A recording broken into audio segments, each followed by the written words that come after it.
Good morning. Would the Committee on Zoning please come to order? At this point in time, it's 9:05. At this time, I'd like to welcome committee members. Tyler DeSantos Tam. Tyler, okay. Miss Radiant, Cordero, okay. Miss Kiaina, she's here, okay.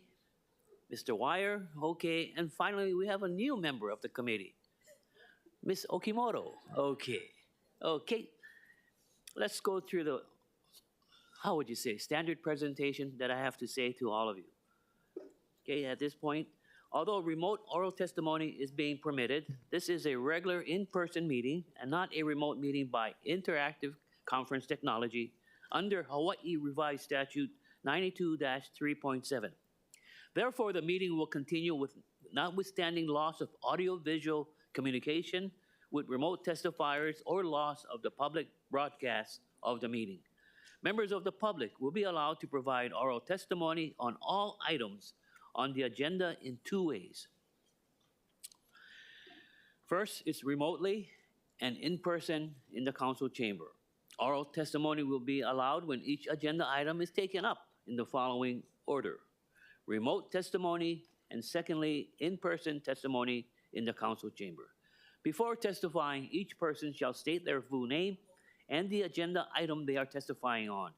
Each speaker may not have anyone else read their statement and is limited to a 1-minute presentation per item.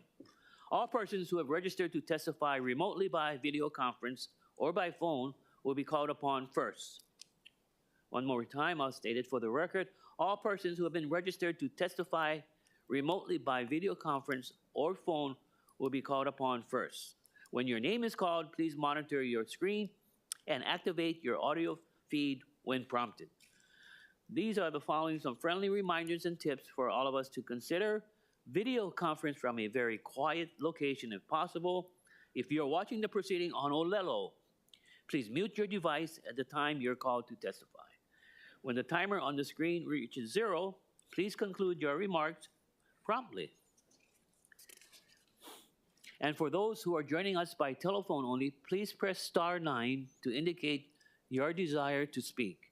I will identify you by the last 3 digits of your phone number. When your number is called, please press *6 to unmute yourself when prompted. Once all the testifiers have testified, I will proceed with the in-person testimony in the council chambers, and persons who have not registered will be given an opportunity to speak following the oral testimonies of the registered speakers. Once more, for in-person testimony, when you arrive at the speaker, please state your name for the record for the general public and the audience in the chambers to know. Written testimonies, including the testifier's address, email address, and phone number, will be available to the public as described on the posted agenda. As a courtesy to all of us, please turn off all cell phones. So let's proceed on, members of the Committee on Zoning. Moving on to item number 1, which is an informational briefing, is an overview of the Department of Planning and Permitting policy on building in areas subject to coastal hazards and erosion. Members of the committee, do you know of any of these policies that we have tied to the coastal erosion? Councilmember Wire, since you represent the North Shore, you must have a lot of interesting problems out there, right? But what are some of the policies that we have?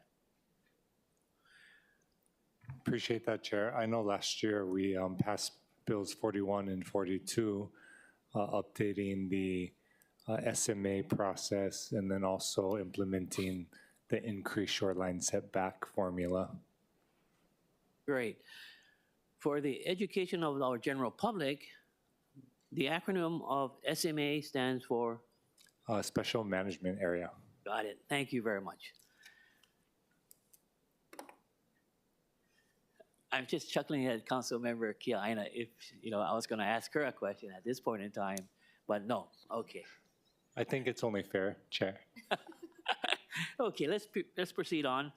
Joining us in the council chamber, we are very honored and privileged to have DPP Director Takeuchi Apuna to give an overview of the Department of Planning and Permitting's policy on building in areas subject to coastal hazards and erosion, including development within the sea level rise exposure area, or how would you? SLREXA. SLREXA. That's another question I'll be posing to you folks later on. SLREXA. And that means sea level rise exposure area, okay, which is the area impacted by the annual high wave flooding within 3.2 feet, with 3.2 feet of sea level rise by the year 2100, and development within the coastal erosion area, which is the area anticipated to be subject to erosion with a 3.2 feet of sea level rise by the year 2100 also. So once more, everyone understand SLREXA, sea level rise exposure area. Now, at this point in time, we're very privileged and honored to have the director, Don Takeuchi Apuna, to give us a background of their policies. Good morning, Chair Say, Vice Chair Dos Santos Tam, and members of the committee, Don Apuna, DPP. So to give just a very, very broad overview of DPP's policies of building in areas subject to coastal hazards and erosion, we have various ordinances that we implement, enforce, and provide regulation. We have the shoreline setback under Chapter 26 that regulates structures within the shoreline. And then we have the SMA under Chapter 25. We also have flood regulations, and we enforce when there are violations of any of those three major areas. And then I understand that there was a specific question as far as the council's role in evaluating SMA permits. I think there was a question about one report that we made, and we made a strong recommendation that certain structures shouldn't be in the SLREXA. And we were questioned why, what does that mean?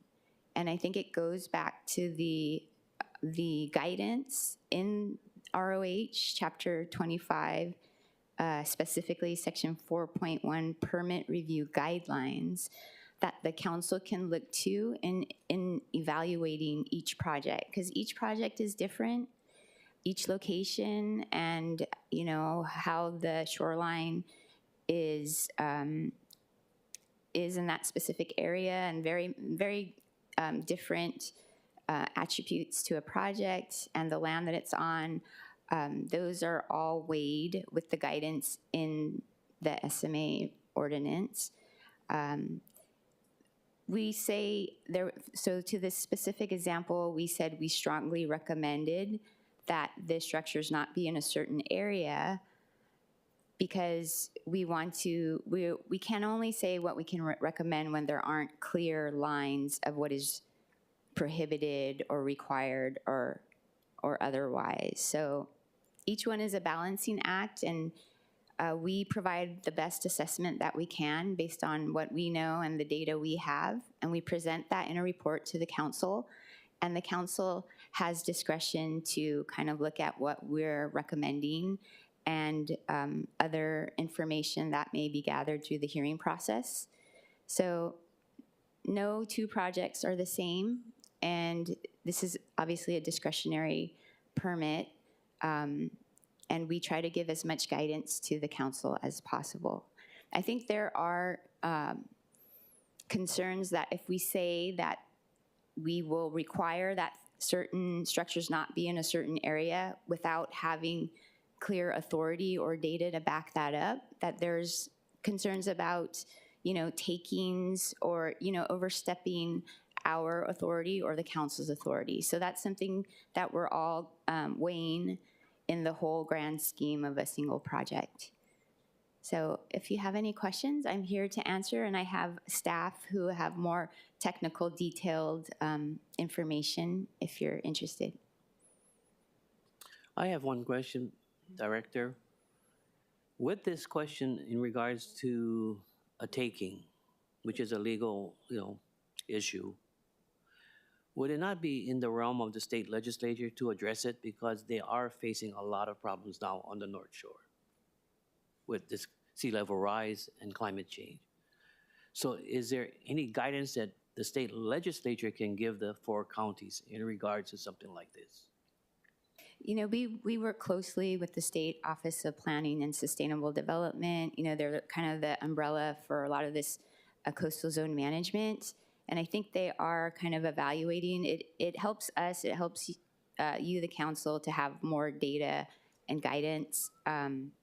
But as far as specifics, I don't know if staff has anything to offer as far as what the state is working on. Okay, that's no problem. It's just that maybe we could do a resolution requesting the state to look into something like that as a policy statement. The other question was for me is that what has been happening is we did address shoreline setbacks. We did address some of the other shoreline issues. But more importantly today is, are we held liable in regards to permits, building permits that may impact the building or the completed structure, such as, you know, like for example, homes that are on the mountainside, homes that are, when people are now suing the city because we had granted them the building permits, slide areas, etc. Would that be under the state jurisdiction? Because I'd like to see if we could transfer those type of decisions back to the state. I think we are much more in just zoning and planning as far as the area itself. But within the area itself, the department has to look into the topography, the geography, the site of where this particular project may be, that it's very difficult to have some ideas where you want to approve or disapprove the projects. And that's something I see in the state and the city at this point. Yeah, I think so. Our department, we definitely, if there's a new project that's being presented, we evaluate the topography, et cetera, potential hazardous conditions, and we try to bake that into the whole process from ground all the way up through the structure. But we are, I think, through the code, as you'll see through the building code, et cetera, we try to provide some level of safety, or, you know, but there's only so much we rely on the stamp of the engineer or the architect that's building it. Liability, I think that's, we do our best to just review and make sure things are to code. But as far as the state, that's, I think there's always room for discussion with the state and how better to ensure that properties are well constructed and don't create any hazards. Okay. Any questions for the director, please? Members? Vice Chair, any questions? Nope. Councilmember Kiana, no questions. Councilmember Cordero, no questions. Councilmember Wire, yes, please. No, thank you, Chair, because your question kind of just made me think of the pending litigation with the DOT about response to, I guess, emissions at its core, and just not doing enough to address issues. And then you brought up the permit question. And so, yeah, it just made me kind of wonder, like, if there's been an analysis by Corps on potential liability for folks right now, say, that are facing the impacts of coastal erosion, say on North Shore, for example, but have done all this lawful permitted activity. Like, has that come up in conversations at all?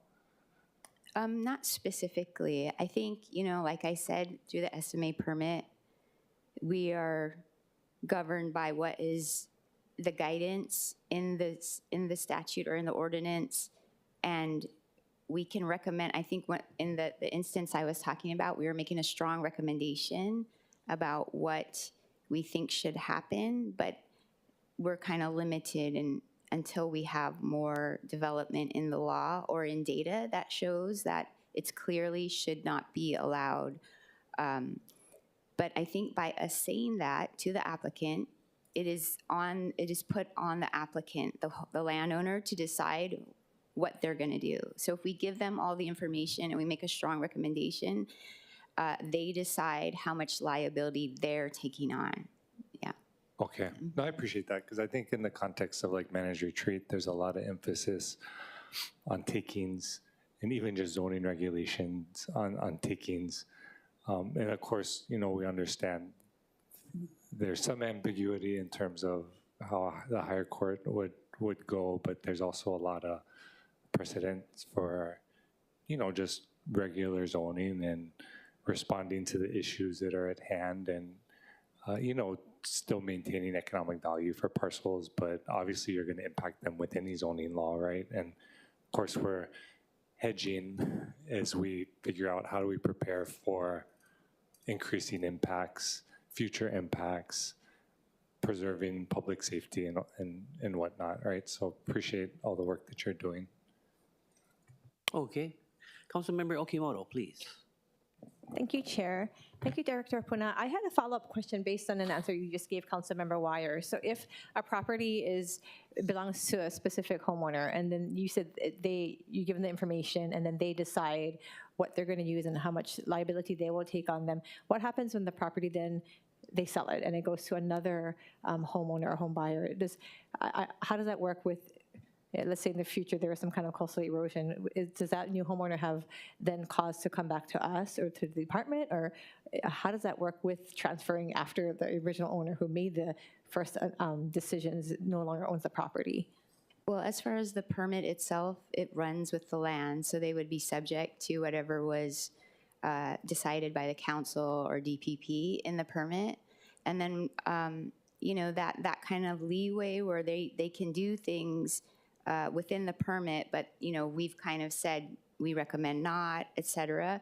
I think the new landowner lives with those decisions until they decide to make a change. And if they feel they need to, you know, retreat more from the shoreline, then that's up to them, and then we would reevaluate. Yeah. Okay, thank you. It's good to know, because I just wouldn't want it to be a situation where in the future we get, the city then is responsible or a homeowner comes after us, because that's not what they desired.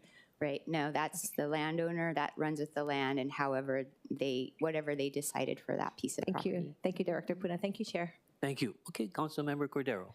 Thank you, Chair. Hi, Director Puna. Thank you very much for the update and information and clarification as well.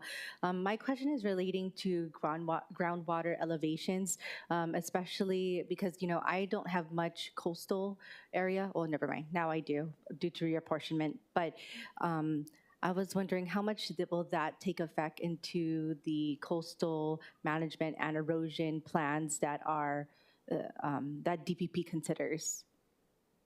You know, I don't have an answer to that. I don't know if staff might have some, I'm not sure. I mean, we can take that back and look at it and get some more information, but I don't have an answer right now. Okay, because I know that in the primary urban center, it mentioned a few things about, like, you know, of course we are looking at the, what's it called, the sea level rise exposure area and other models that that you utilize, that the department utilizes to approve permits and other allowances. But because in the primary urban center, groundwater elevation also has such high of a risk as well, especially once again in the primary urban center, how much that is taken into consideration.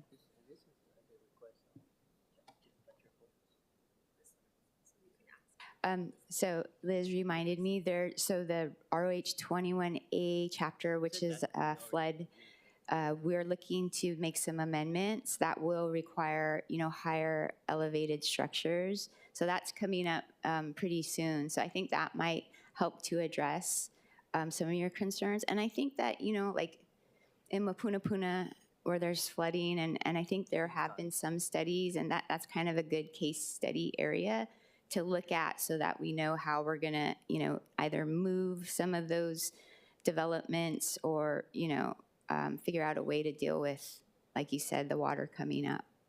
Yeah, certainly. Mapunapuna is in my area, in my district, and of course with such jurisdictional issues to begin with, you know, whether they're leasing from a trust that may not have people that we can reach out to.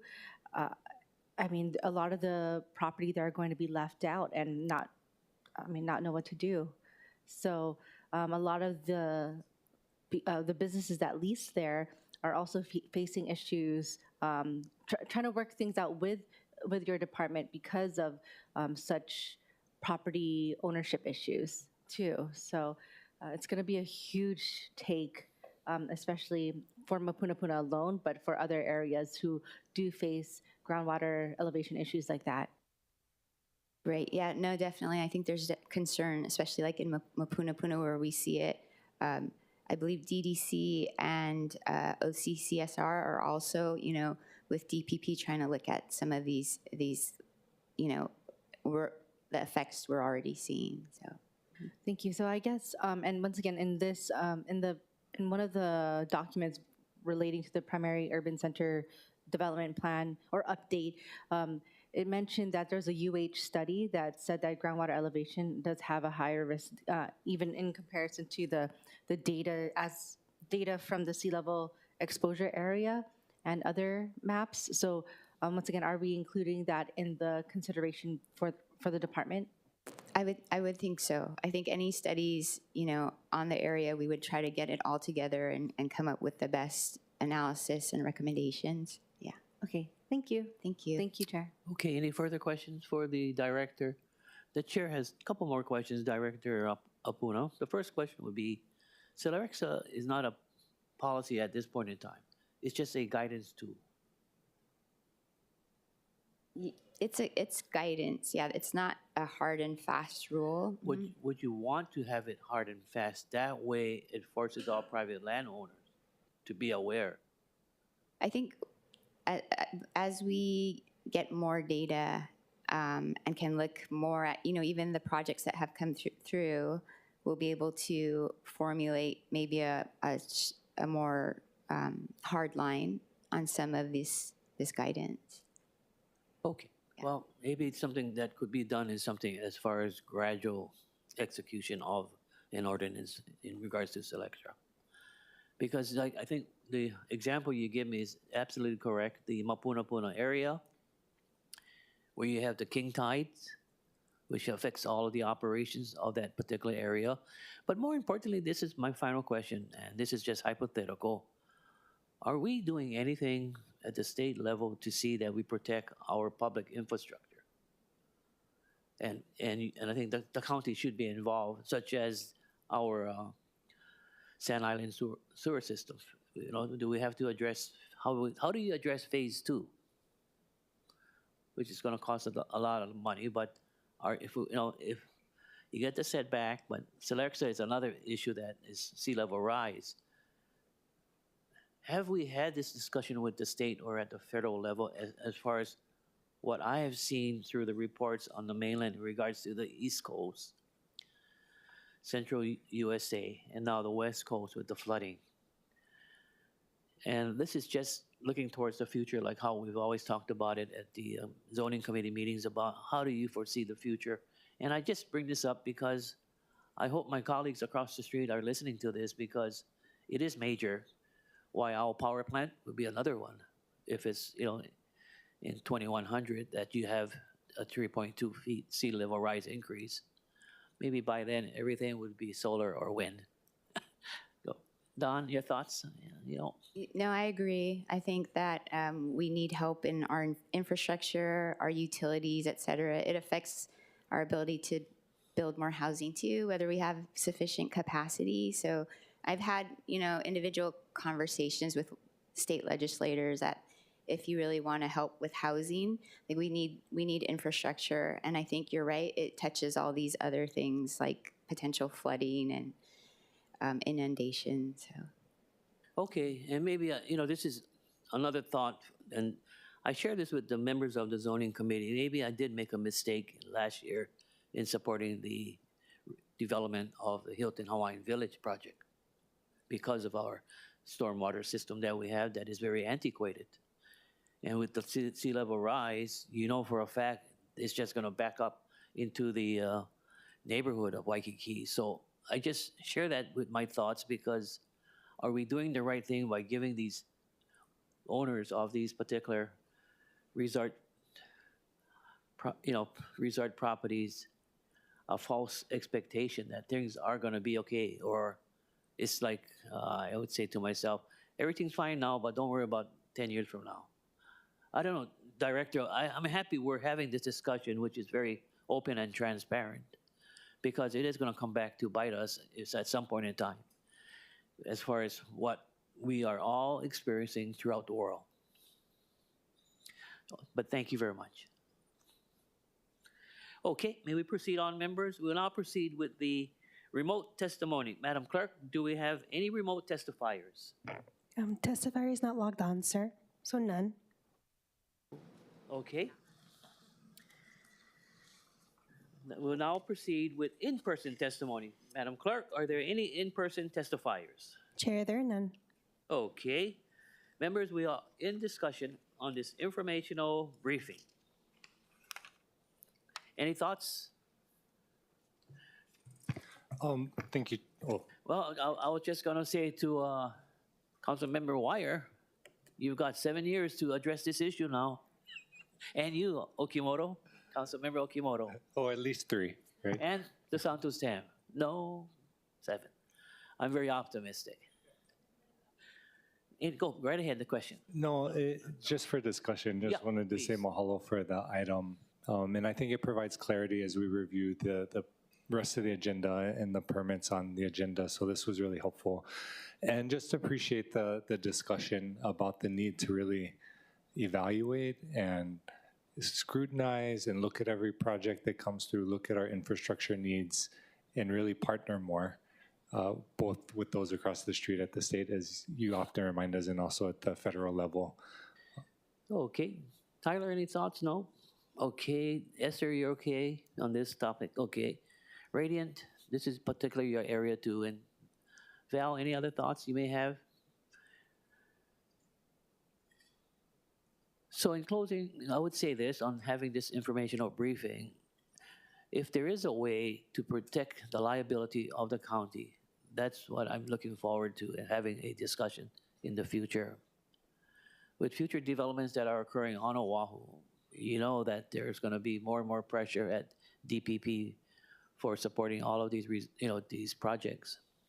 But in the meantime, if they have it in their report that states that the developer be aware that we don't object to it, but we don't support it based on this particular provisions, that I hope it protects the city as far as claims against the city. So if there is no further question, thank you very much.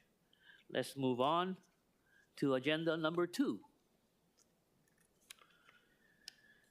Agenda number 2, as a reminder, this agenda is only for discussion, which is educational once more. The committee will not be taking any action, and this is the resolution 24-23.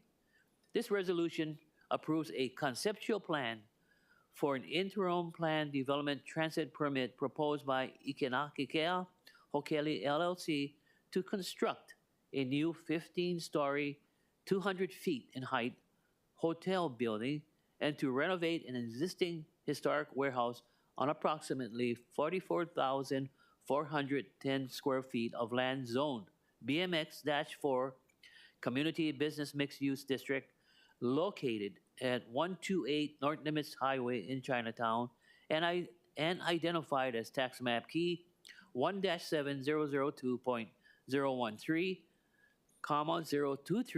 and finally 050. The applicant proposes to consolidate the 3 zoning lots and re-subdivide the consolidated lot to create 2 zoning lots. The zoning lot on which the project will be located will be approximately 25,826 square foot. Joining in the council chamber, we have Patrick Segurin to give us a brief presentation of the project. And for your information, the presentation is available online as Miscellaneous Communication 50 of 2024. Patrick, are you here? Go. Good morning, Chair, and aloha, council members. I'm Chris Flaherty with the Kanakea Development, and I'm here to share with you our proposed 240-unit hotel development in Chinatown that will serve as an anchor for the community and a catalyst for investment and redevelopment of the area. It will bring much needed jobs, foot traffic, and tax revenue that will historically only benefited areas such as Ala Moana and Waikiki to Chinatown. To give you some ideas of the project overview, it is adjacent to the Chinatown Heart Station and is fronting Nimitz Highway. It caters to the Central Business District, the Capital District, Aloha Tower, and leisure tourists staying outside of Waikiki. And it does satisfy the key TOD directive to redevelop surface parking lots on Nimitz. A few highlights in the programming of the hotel, and these are estimated amounts, although the guest rooms are static at this time. There's 240 guest rooms. They average around 300 square feet. There's parking of 124 stalls, which are all valet stackers. There's a ground floor restaurant of 4,000 square feet, meeting space of 4,000 square feet, a fitness center of 1,200 square feet. There is a sky lobby of 13,000 square feet. There's ballroom space of 6,000 square feet, and an outdoor terrace and pool on the rooftop of the hotel of 3,000 square feet. And the rooftop restaurant and deck is 7,000 square feet. With that, I'm going to turn it over to Patrick Segarant to share more of the details on the project. Mahalo.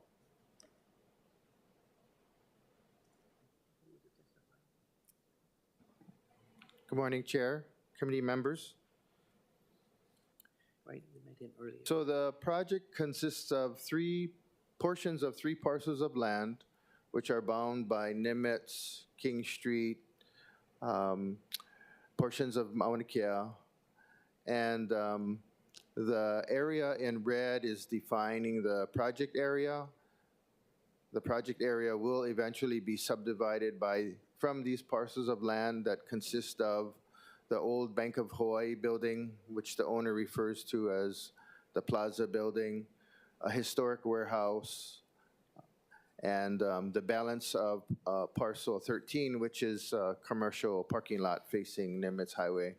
The project area would eventually be approximately 26,000 square feet in area, and it's also within the Chinatown Special District Mackay Precinct. And so over the parking lot, we're proposing a new hotel tower with parking podium and lobby podium. To the right is the historic warehouse stone building, which will be refurbished and reused as part of the hotel project as well. Another portion of the project includes demolition of a small kitchen addition to the Bank of Hawaii building that was constructed in the late 90s. So we don't feel that's part of the original historic structure and not necessarily will be defined as historic.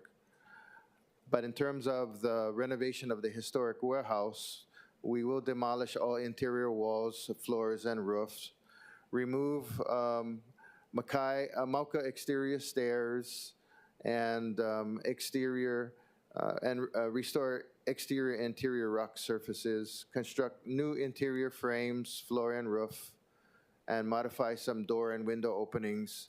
And we will restore the windows to remain, sashes, frames, and headers. We will also restore previously altered and neglected architectural elements to the historic warehouse.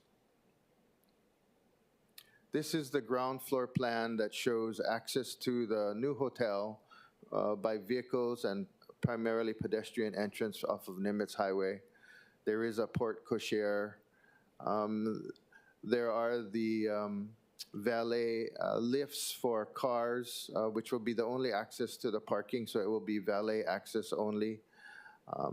And you will be greeted by valet. And at the entrance plaza, there will be access to a ground floor intermediate lobby, as well as a restaurant cafe that will occupy the historic warehouse building, which is shown in that salmon color.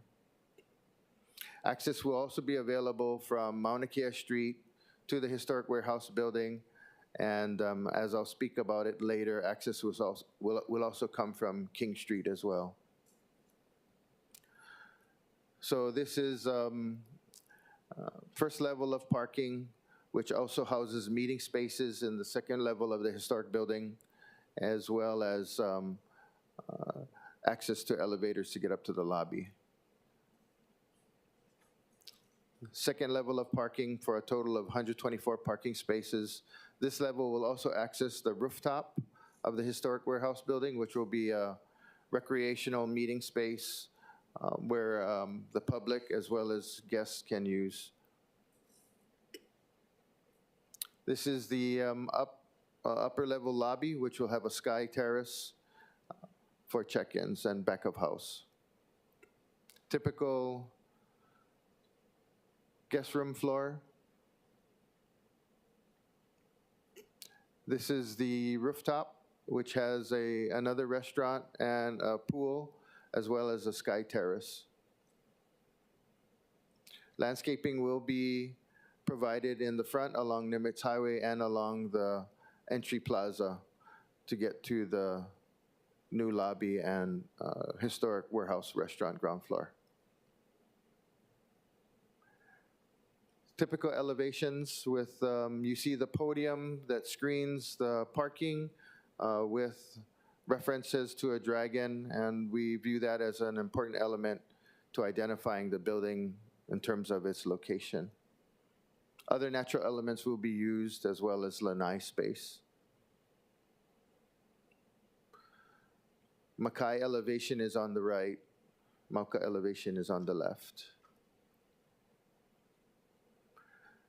This is a typical section. The red line shows the building envelope from the Chinatown Special District, and the dashed line where the guideway is shows the BMX4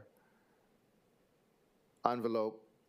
So we do have some encroachments that we're seeking exemptions on from the BMX4 as well as for Chinatown, which we'll outline later.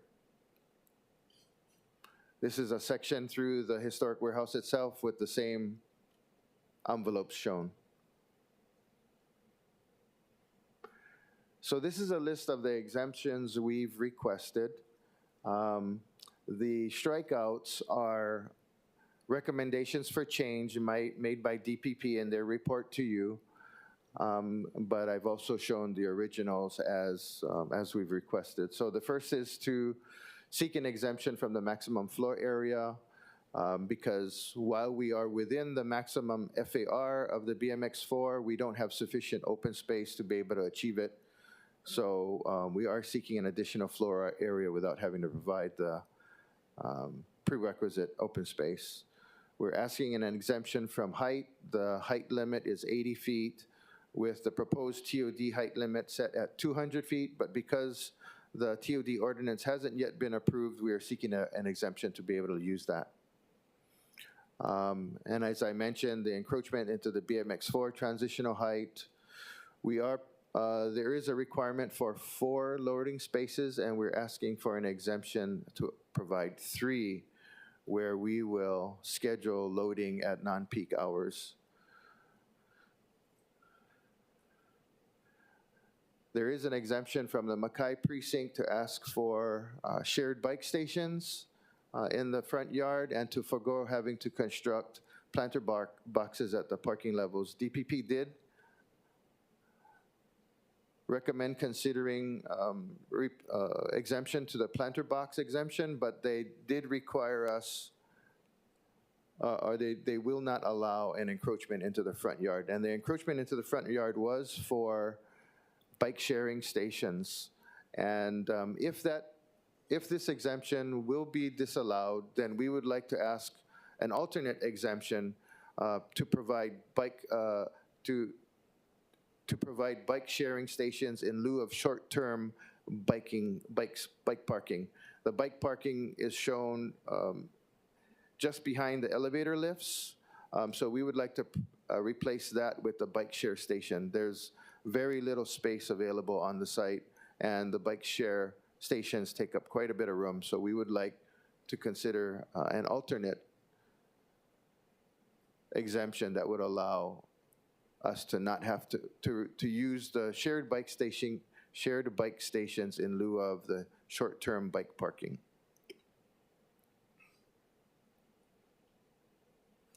These are the proposed public benefits, and again, those words stricken are those that are proposed to be changed by DPP based on their recommendation.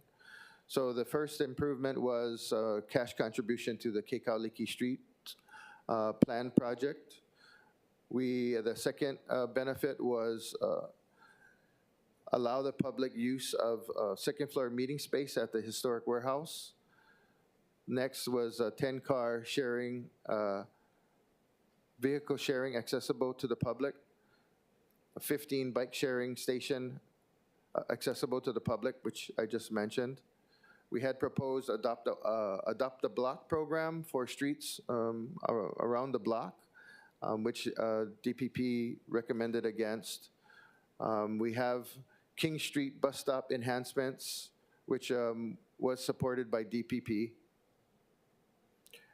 And because Nimitz Highway doesn't have a bus route per se, we anticipate more pedestrian traffic and transit riders using the King Street bus stop fronting the Bank of Hawaii building. So we feel this is an important improvement to make. We had recommended TDM measures for alternate transportation modes. I don't believe DPP feels this is a true public benefit because it's something that would be required anyway.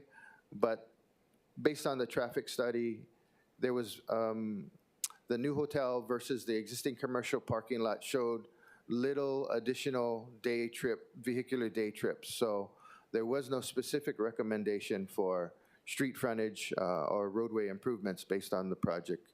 And so we feel the TDM measures, are really a public benefit in the sense that we will work further and contribute further to reducing vehicular demand on the property. We also proposed monetary contributions to the Narcissus Festival and Night in Chinatown events, which were not recommended by DPP, as well, and also affordable housing contribution to the city's affordable housing fund. And the last benefit we had recommended, which DPP accepted, was a dining alley or Mauna Kea King Street connections improvement, which would be a dining retail venue between the hotel and the Bank of Hawaii building. This venue would provide opportunity for retailers to offer dining or other sale opportunities and activate the area in between the two buildings, and also serve as a connector between Mauna Kea Street and King Street as well.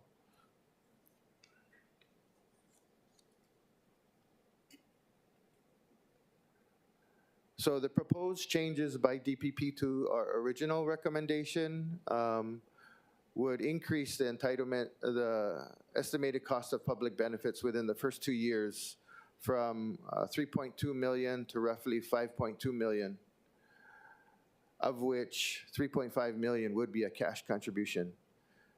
These changes do stretch the project in terms of what can be afforded, but we don't necessarily object to those changes. The proposed DP changes would eliminate benefits relating to Adopt a Block, Narcissus Festival, and Night in Chinatown events in favor of increasing one-time cash contributions to Kekauliki Street improvements and the Affordable Housing Fund. Again, if the council feels that these are highest priority elements, we would not object to them, but we did have some sentiment towards contributing to Narcissus Festival and Night in Chinatown events.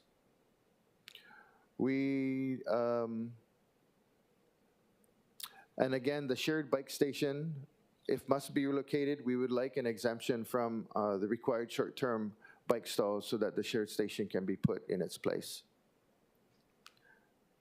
We feel that the project supports TOD Enhanced Chinatown neighborhood by providing direct financial support to the city's bus and rail facilities, expanding the available transportation modes that will reduce reliance on vehicle travel by constructing on-site car sharing, bike sharing for public use, and providing private bicycle facilities for guests and employees will also adopt TDM strategies as part of the project, which will subsidize bus and transit passes for employees and guests, as well as develop our own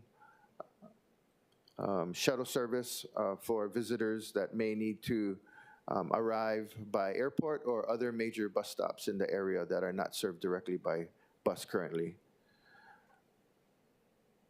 We will also continue to provide access to open and meeting spaces, including the retention and repurposing of the existing historic warehouse and the pedestrian plaza and a refurbished historic building.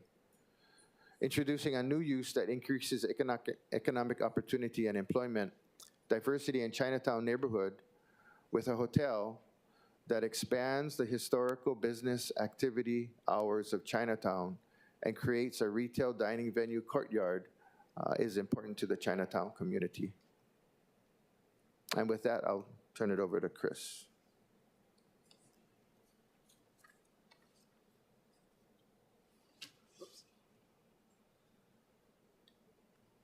So in summary, the tourism revenues that have typically come to Hawaii have disproportionately benefited other districts. This project will shift some of that benefit to Chinatown, where it'll make it a significant impact because the proposed hotel will be a catalyst for Chinatown in several ways. The hotel will be an active community member. The hotel will attract new businesses and support existing businesses that provide services to the hotel, its guests, and employees. The hotel will also contribute to a safer and cleaner environment by ensuring the area and streets nearby are kept clean and safe by the increased activity and its cleaning efforts on streets around it. The hotel expects to provide $18,900,000 annually into the Chinatown community directly from its visitor spending and provide direct government benefit through increased tax collections. And we estimate those tax collections annually to be in excess of $8 million annually. So with that, I want to thank the council for hearing me, and we will yield the rest of the time, and any questions we're here to answer. Mahalo. Thank you very much, Mr. Flattery. Before we open up for questions, I have to apologize to the members that we did not receive the resolution in time to post it for a public hearing. So that is why we are having a public discussion on this particular issue. This particular resolution will be taken up next month, and I apologize. Okay, members, any questions for the developer? Councilmember Kiaina, please. Thank you. Thank you for sharing what DPP had recommended with regard to increasing the amount of community benefits. And my question, I guess, and so that would be a 5.235 million, correct? That is what they're proposing.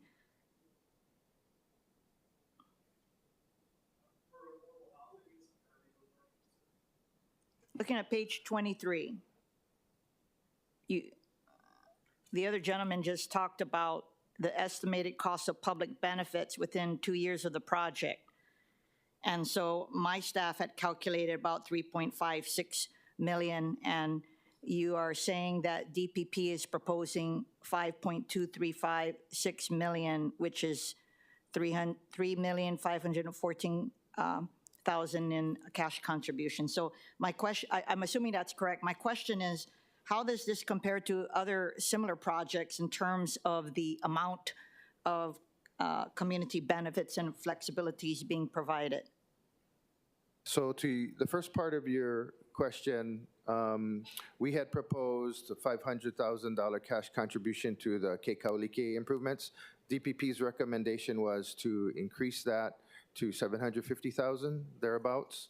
And in terms of affordable housing, we had proposed a $500,000 contribution to the Affordable Housing Fund. DPP's change was to increase that to 2.8 million, roughly. Yeah, so can you, I'm looking at the cumulative. I'm not breaking it down. So you're right, the cumulative runs the change in the cumulative is now about 5.5 million within the first 2 years of the development. And you don't have a problem with that? No, interestingly enough, we had budgeted around $3.5 million of community benefits. And obviously, you know, we're involved in affordable housing throughout Hawaii, and we tried to make affordable housing work at this site. So we can absorb the first 2 years cash contribution, which we expect to be around $3.6 million. So we were prepared for that. That's what we had budgeted for. So yes, the answer to your question is yes. Yes, but I also was trying to be helpful here by asking if you did a comparative analysis of similar projects and the community benefit costs, because that's all. And if you don't have the answers, you can go and find that out for the next hearing. Is that okay? I can share the NOI analysis we did. So we did do that analysis, and we looked at what were we receiving in benefit from the exemptions that we were requesting. And we calculated those benefits to be around, I'm recalling from memory, around $1.8 million. And we are exceeding that by twice that amount. So when we did that analysis, we originally, tested that math, and we ended up right where we were expecting to end up. So we felt that was a fair resolution. Okay, thank you for that. My next question has to do with it appears that there is a disagreement between DPP and the DLNR SHPD representative on the Chinatown Design Advisory Committee on whether or not the proposal is in violation of the 2011 programmatic agreement. DPP, of course, agrees with you that it is not in violation, and the SHPD representative is opposed to the project, stating that the requested height was not compatible with the Chinatown district and the city would be in defiance of the programmatic agreement. Is that true? And is there a DPP representative here? Because, one of the reasons we established the Oahu Historic Preservation Commission is because we wanted to strengthen the ties between DPP and SHPD so that we don't have these types of disagreements, and perhaps if factually it is, and if is there a disagreement, I think it would behoove all parties to try to address that issue prior to the hearing. So can someone comment on that and at least confirm whether or not my facts are right? DPP is saying you're not in violation, and SHPD is saying you are. I'll let DPP speak for themselves, but that's my understanding as well. Both DPP and ourselves feel we're not subject to the programmatic agreement. In terms of consistency with DLNR, the process includes this IPDT permit as well as a special district permit. So part of that permit process is to have a design advisory committee, reach out for comments. We asked for an additional design advisory committee meeting as part of this IPDT consideration. We will have another one when we apply for the special district permit after. SHPD is a member of the design advisory committee meeting. So it's a group of 9 individuals that volunteer their time to advise the director on applications in special districts.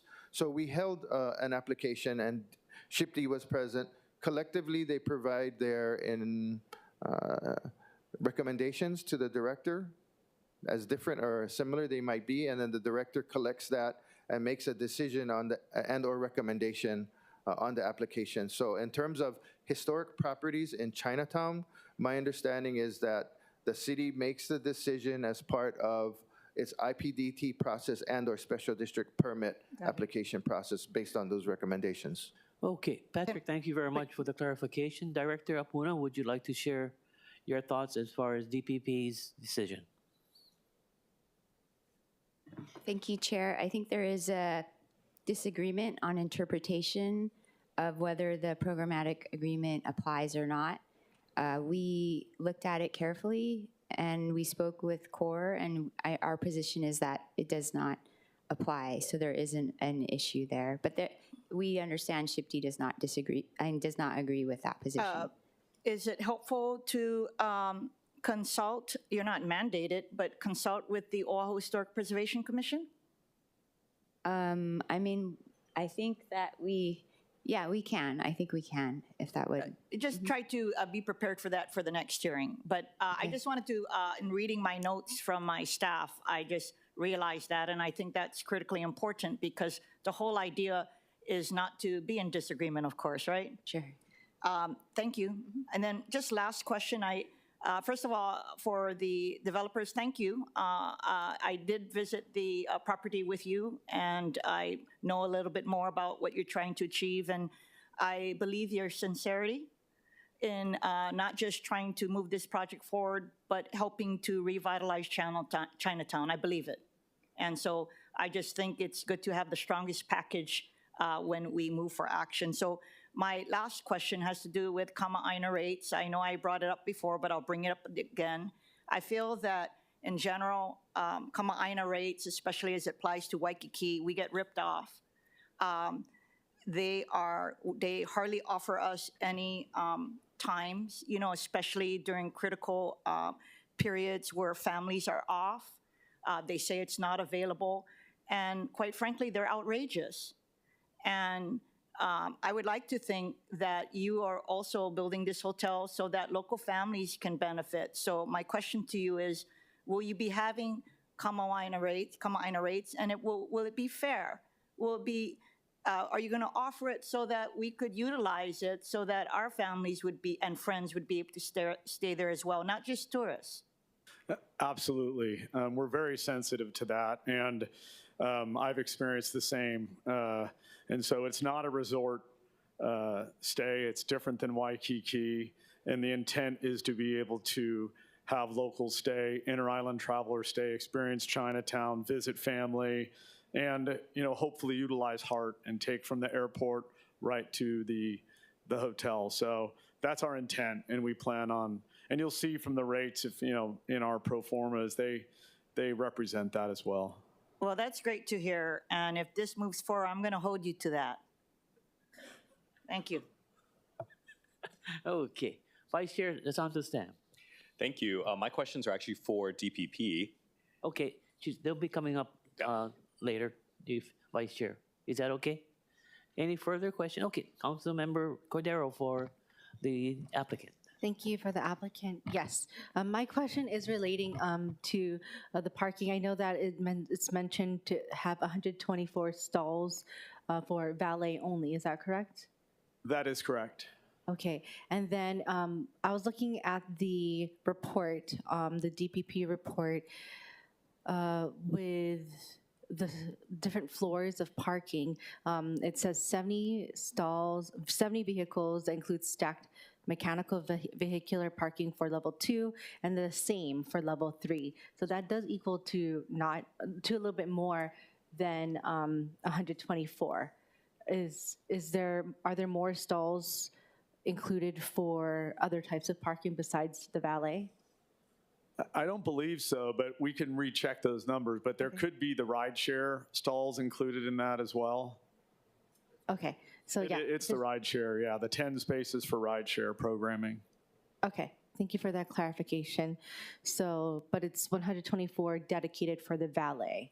Correct. Okay, thank you for that clarification. Thank you, Chair. Okay, any further questions for the applicants? Councilmember Okimoto, please. Thank you, Chair. My questions were kind of along the same lines as Council Chair Kia'aina's. I was interested to know what, I guess what customer base you're marketing towards, because I'm not, Chinatown is in Committee Chair DeSantis Tam's district, and I'm trying to imagine who are you trying to target to, who would frequent this hotel, and what kind, is this business related?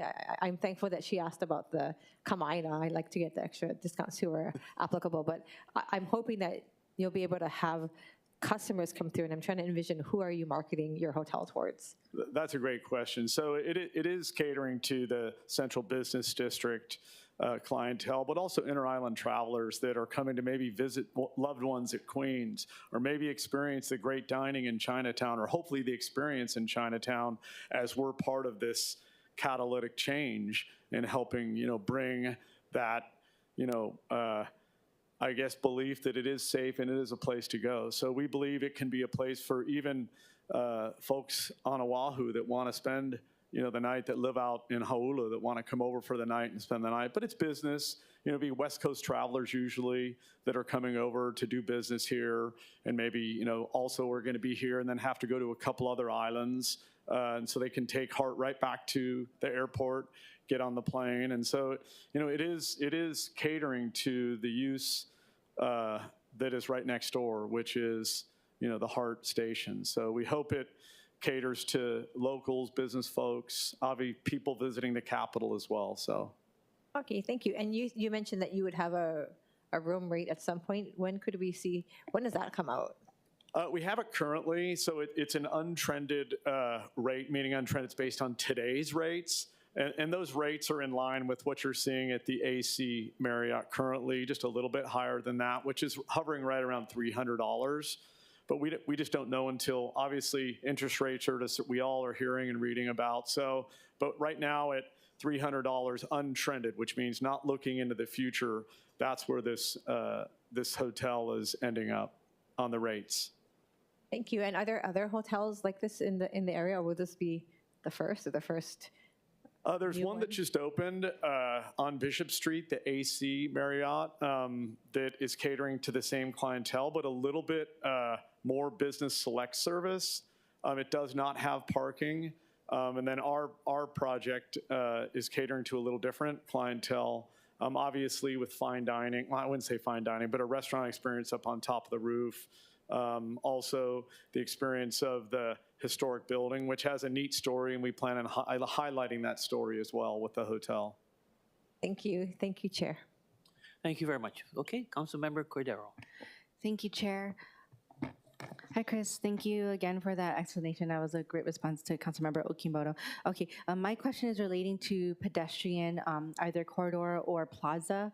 I know that, and I think I told you in our meeting that I like to talk about parking and everything like that. But so this focus is on the pedestrian access points and corridor. I know in the presentation it mentioned, hold on. Oh, sorry. A new pedestrian plaza, and then in the report it says a pedestrian corridor that connect Mauna Kea and Smith Streets. Are those two different corridors and plazas? Are they two different entities or access points? So they are two separate access points, but they're all tied together. So you can come off Mauna Kea, and then you can head what would be Iwilei side, Eva side, through the plaza. And that plaza is supposed to be a dining experience of some sorts. We envision maybe the opening of the plaza, which is the Bank of Hawaii building, where we can have outdoor seating and whatnot for an operator to offer either coffee or poo-poos or sandwiches. And then you can continue to walk all the way to Gravier Lane, and then you can turn Mauka and go Gravier Lane to King Street. We also welcome, the connectivity through the hotel out to Nimitz, and then along Nimitz to the TOD station as well. So it's all connected. It's interconnected. So can you repeat again that the pedestrian plaza is on Gravier Lane? It's connected. It's sandwiches between the Eva side of Gravier Lane is on the Eva side of the property, Mauka corner. It goes from Nimitz all the way to King Street. So that's Gravier Lane. Okay. And then Mauna Kea, there's an access point. It's a very small alley. It's very interesting. It's got a cool vibe to it. You can come off Mauna Kea, get into the plaza, and then continue to walk and exit Gravier Lane. So also for Gravier Lane, vehicular access is allowed on Gravier Lane itself? Only for loading, and it's specific hours. It's heavily managed and regulated. Okay, but that's access points on both Nimitz and, is it Mauna Kea or King Street? Pedestrian, yes. Vehicular is only off of Nimitz. Only off of Nimitz, in and out? I'm sorry, yes, in and out. Gravier Lane, Yes. okay. All right, and there's no concerns about, loading vehicles going in and out onto Nimitz? According to our traffic studies, and we were concerned about that, and our operator, they feel very confident that they can manage that very easily. And did you get temporary approval from the State Department of Transportation? A temporary approval? Or I mean, approval? I'm sorry, excuse me. Approval. Yes. Okay. Sorry, I was thinking about another type of project. Okay, and then for the plaza is not just restrained to those utilizing the hotel, right, or customers of the hotel. That's correct. Okay, perfect. Okay, thank you. That was my main question relating to Gravier Lane and the pedestrian plaza and access points. Thank you, Chair. You're welcome. Any further questions for the applicant? If not, let's proceed on to the Department of Planning and Permitting. Director Apuna.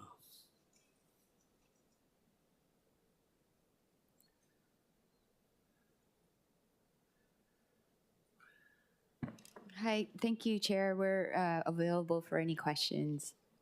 Okay. Members, any questions for Director? Okay. Vice Chair DeSantos Tam. Thank you. Director, the applicant brought up the issue of the bike share stations with regard to the Nimitz highway frontage. Can you recap that issue and why it is an issue? Yeah, actually, I'll have staff who's better versed on that. I have Michael Catt, the planner, who's working on this project, who can provide more information.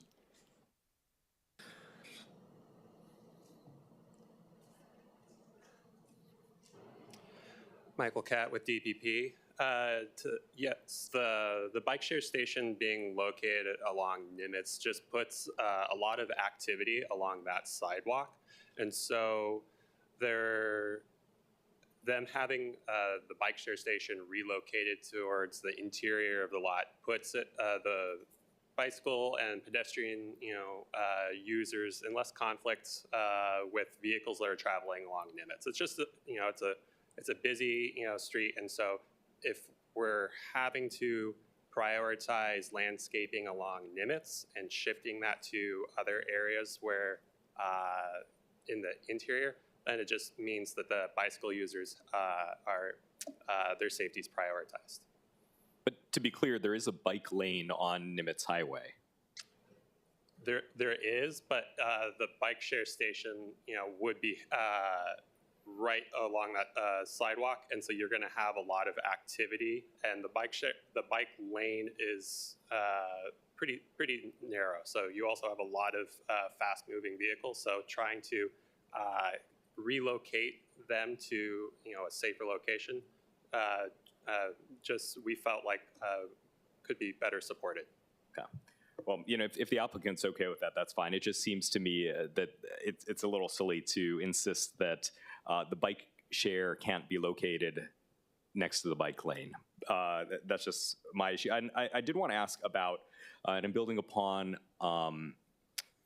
Council Vice Chair Kia Ina's question about the Affordable Housing Fund. How did DPP arrive at $2.8 million into the Affordable Housing Fund? Is there a calculation? Is it based on the room numbers? Is it based on square footage? Or is this literally pulled out of thin air?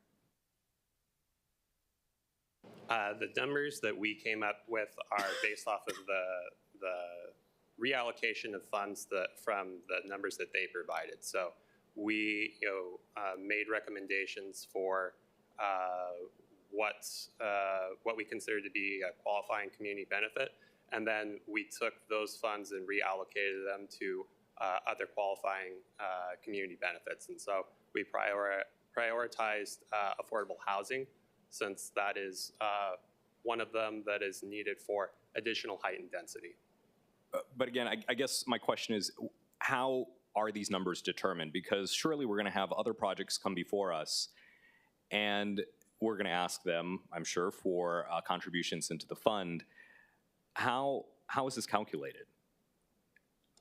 I believe the applicant used the number of rooms that they were anticipating would be provided by the additional height and density, and how much they would expect to, how much revenue they would expect in a given year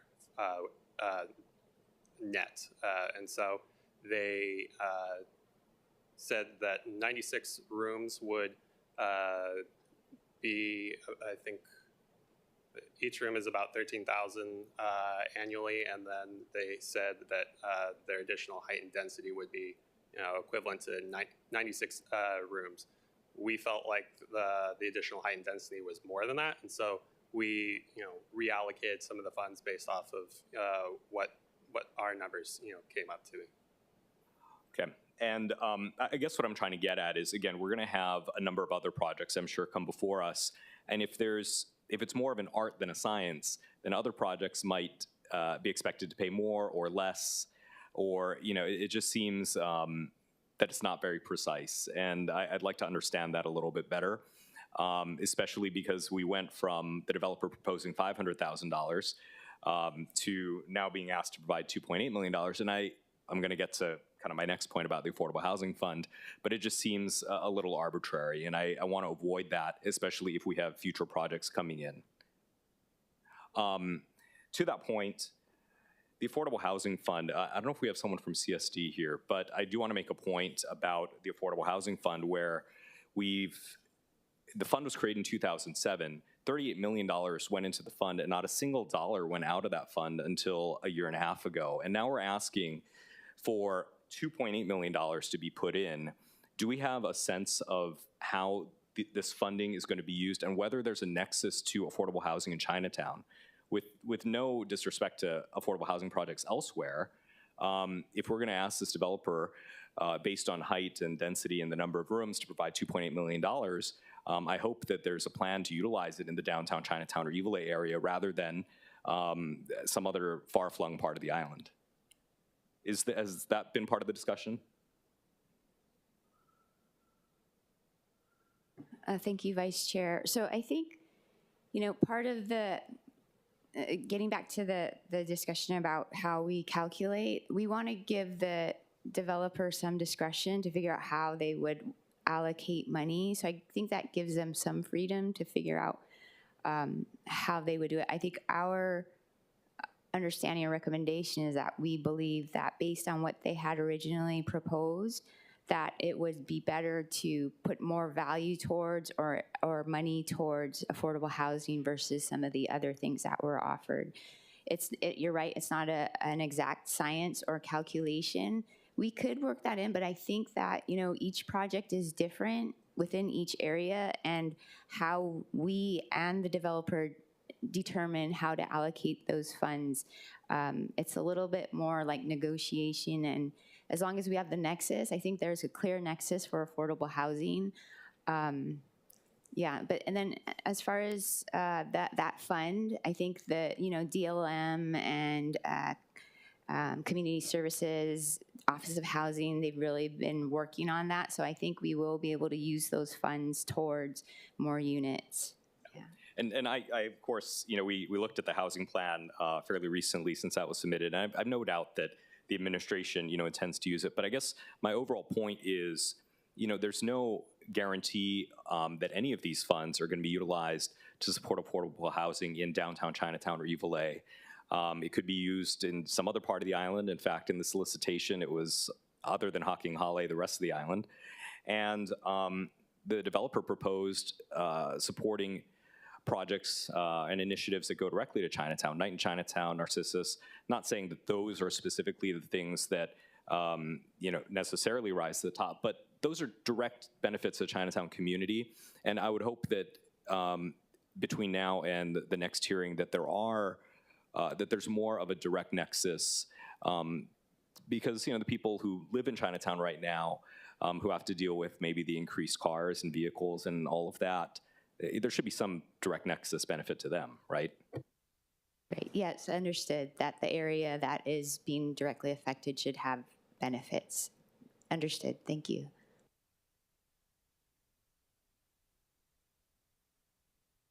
Okay, any further questions for the director or the department? If not, thank you very much, Director Apuna. Members, at this time, we'll proceed to remote testimony. Madam Clerk, do we have any remote testifiers? Chair, there are none. Thank you. We'll now proceed with in-person testimony. Madam Clerk, do we have any in-person testifiers? Yes, Chair, we have one standing by. Okay. Ms. Jolie Tokusato.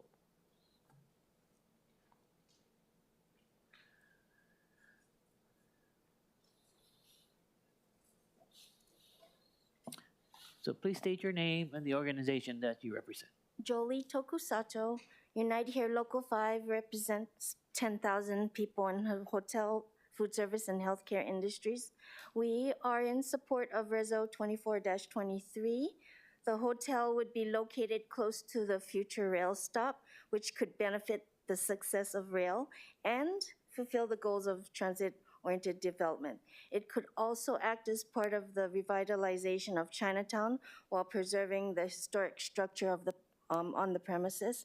The developer is seeking less than the maximum possible variances under the IPD-T rules, and the community benefits suggested in return seem reasonable to us.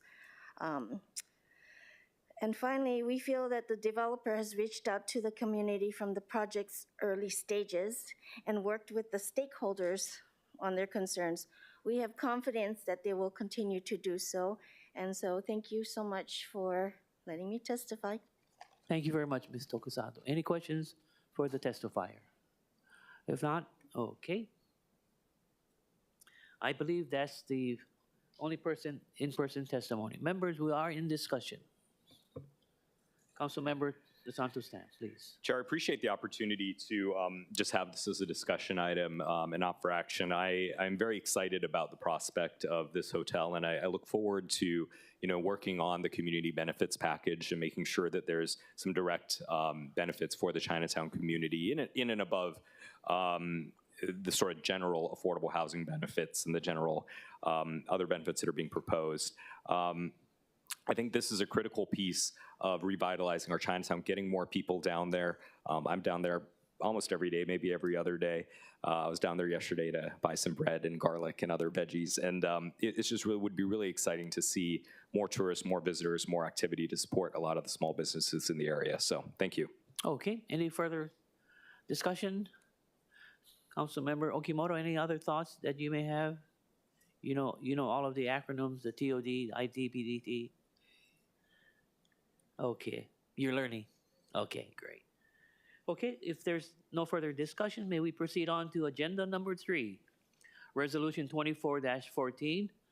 This resolution grants a special management area major permit to Peter and Julia Howe to allow for the construction of 2 new detached single-family dwellings, a detached garage, and a swimming pool on approximately 20,545 square foot shoreline lot, zone R7.5, residential district located at 68-617 Crozier Drive in Mokuleia and identified as tax map key 6-8-004:005.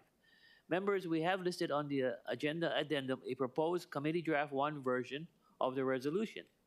For your information, a summary of the amendments is listed on the agenda addendum. Joining us in the council chamber, we have Mr. Todd Hassler from Peter Vincent Architects to give a brief presentation of the project. For your information, the presentation is available online as Miscellaneous Communication 48 of 2024. Mr. Hassler. Good morning.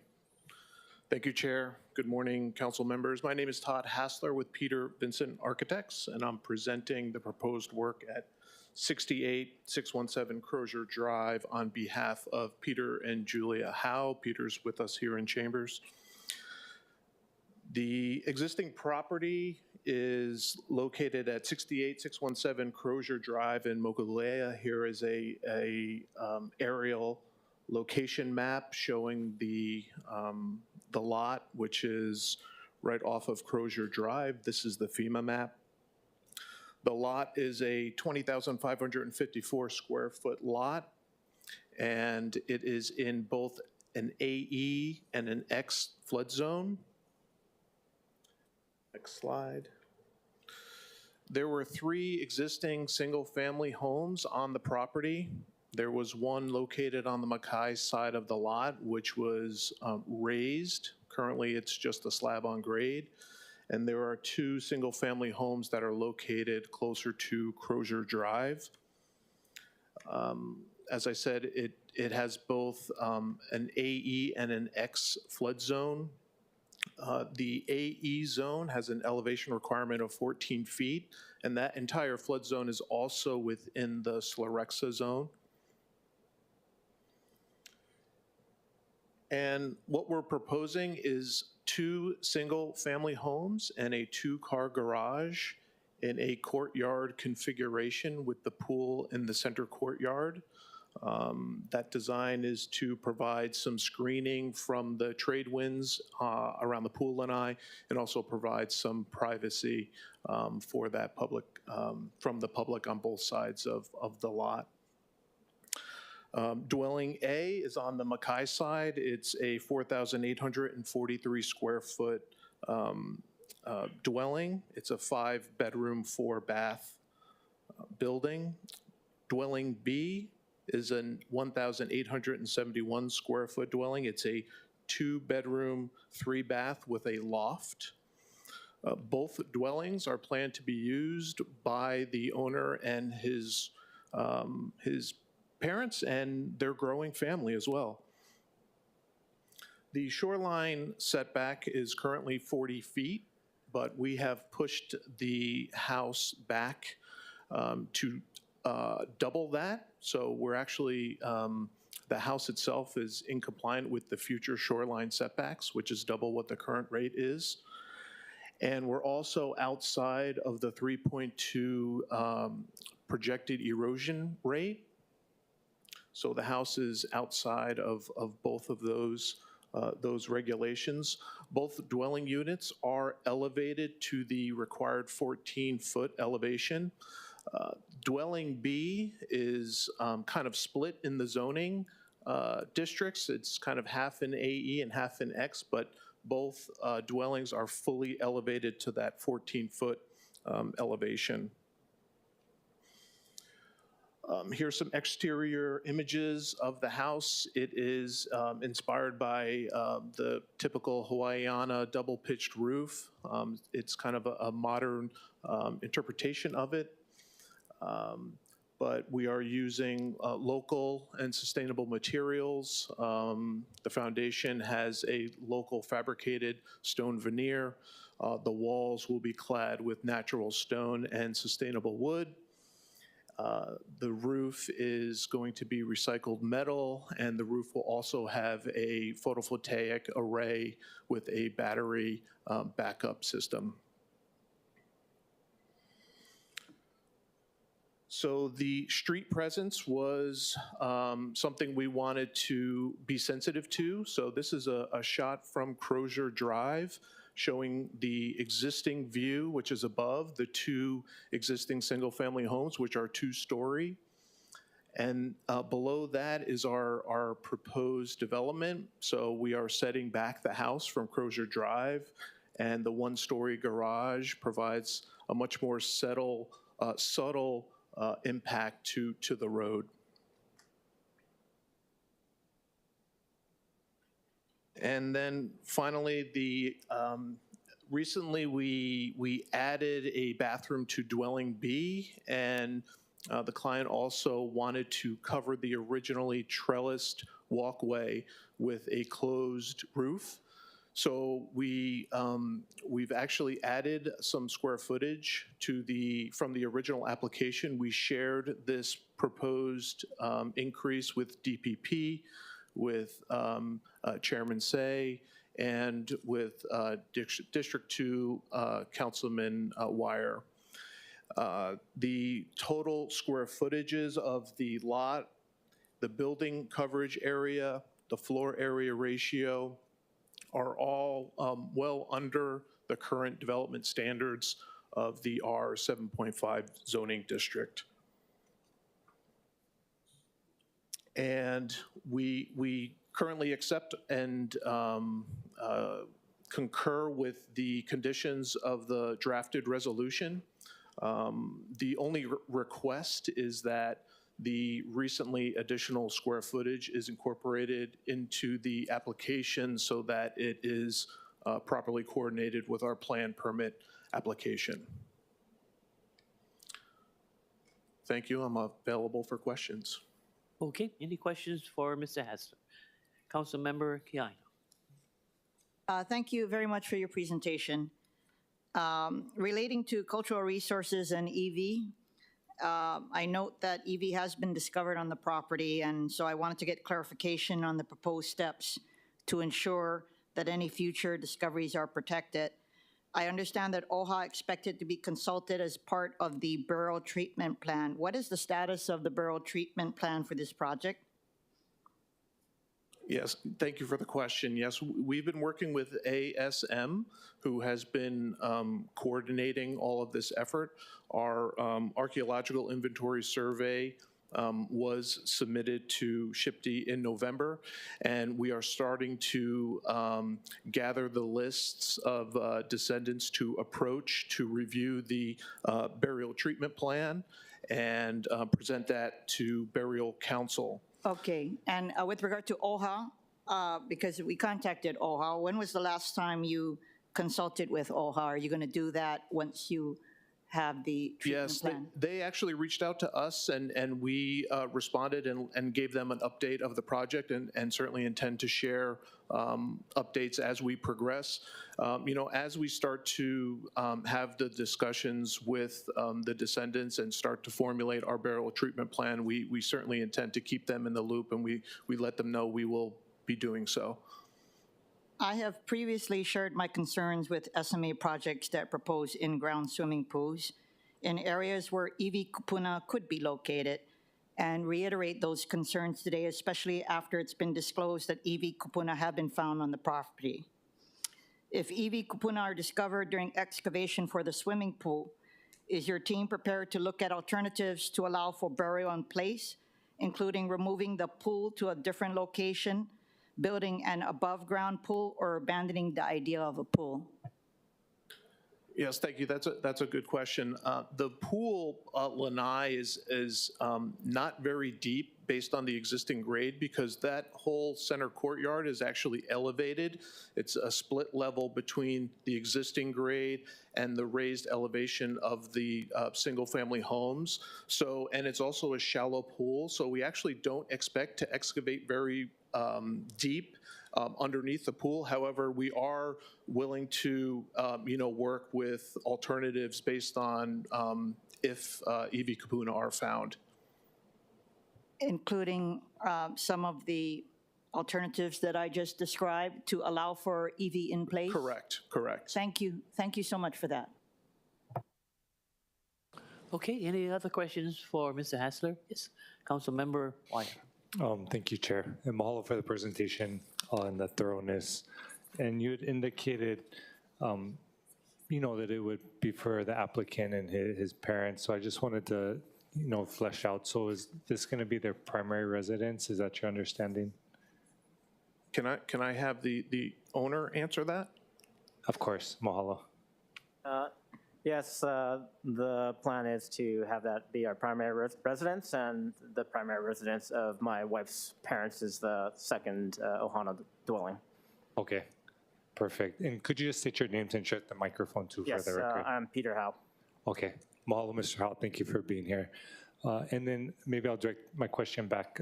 Just the final one I had was, my understanding is that you did reach out to the neighborhood board, and I just was curious if there was any outcome from that. Yes, thank you for the question. Yes, so we reached out to the neighborhood board and invited them to be put on the agenda. They got back and said that they did not want to review the application. However, they wanted to be kept in the loop as far as the progress of our application. So they have a copy of what we've actually presented, and as we, progress and ultimately get our approvals, we'll certainly share that with them for their records. Okay, I appreciate that. Mahalo. Thank you, Chair. Okay, members, any questions for the applicant at this point in time? If not, let's proceed on to the Director of DPP, Director Apuna.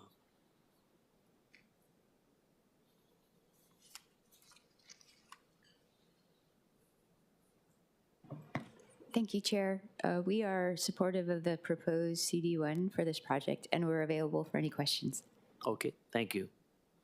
Any questions for the Director? If not, thank you very much. Okay, Madam Clerk, we will now proceed with the remote testimony. Do we have any remote testifiers? Yes, Chair, we have one standing by. Okay, the person is Mr. Michael McCurdy. Are you there? Michael McCurdy, there you are. Please Yes, proceed. sir. Thank you. Good morning. I'm Mike McCurdy, representing myself, and I was one of the 3 testifiers at the December DPP hearing in Wahiawa. I have several concerns about this project. The first is its large size. As just one example, the first floor of the primary dwelling is similar to a 2,700 square foot one-bedroom apartment. This is greater than the total living areas of 80% of the dwellings on parcels in the Crozier neighborhood.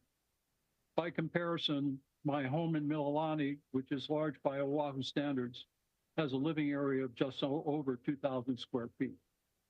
My second concern is with the style of the dwellings. Mr. Hassler has characterized them as being modern Hawaiian style with double-pitched roofs. None of the testifiers at the DPP hearing considered these dwellings Hawaiian style, let alone homestead or plantation style, more prevalent in the area. The DPP report and recommendations on the house application states in part that the project proposes the construction of 2 single-family dwellings on a parcel that in the R7.5 residential that will not be used for short-term rentals. I have been unable to find anything in the house application that supports this statement, and an acknowledgement thereof is absent from the recommended conditions of approval and the resolution. I'm concerned about the effects that approval of this permit would have on other prospective developers. I strongly oppose this project and issuance of the permit for it. Thank you for the opportunity to testify. Thank you very much, Mr. McCurdy. Members, any questions for the testifier from remote? If there is none, thank you very much. Okay, Madam Clerk, are there any further remote testifiers? Chair, there are none. Thank you. At this point in time, we'll now proceed with the in-person testimony. Madam Clerk, do we have any in-person testifiers? Chair, there are none. Okay, thank you. Members, we are now in discussion. Councilmember Wire. Thank you, Chair.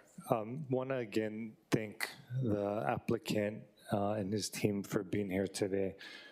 And I do support the project. I do understand Mr. McCurdy's concerns, and so I am appreciative of Mr. Howe relaying that this is intended to be his primary residence for his family and also, you know, his in-laws. And so, you know, understanding that, of course, we don't want to see the proliferation of vacation rentals. Appreciate just him testifying to that on the record, and then also, you know, appreciate the input and wanting to ensure that we don't see, you know, development across the North Shore that dramatically increases the property values, particularly when maybe adjacent or nearby homes are smaller or older plantation homes. And, you know, of course, one of the issues we've dealt with real property tax is just the impact on local families that have maybe been in the same house for 50 years and suddenly it's over $1 million. And so do share some of those concerns about impact on property values, but acknowledge that, you know, the neighborhood board also had an opportunity to review the project, and, you know, they opted to not object to it and are in contact with the applicant. And so I do feel like any concerns that I could have been allayed, and to appreciate the conversation earlier about the sea level exposure area or sea level rise exposure area, and do feel that I'm able at this point to support the project. So mahalo. Okay, thank you very much. Any further discussion? If not, at this point in time, shall we move on for the vote? Okay. The chair recommends that Resolution 24-14 be amended to the committee draft 1 listed on the agenda addendum. Any discussion? Members, would you want the chair to go over all of the amendments on the CD1, committee draft 1? No? Okay. Any discussion, objections, or reservations? Hearing none, the resolution has been amended to a committee draft 1. The chair then recommends that Resolution 24-14, Committee Draft 1, be reported out for adoption. Any discussion, objections, or reservations? Hearing none, so ordered. It has been adopted. Okay, moving on to agenda number 4, Bill 65 of 2023.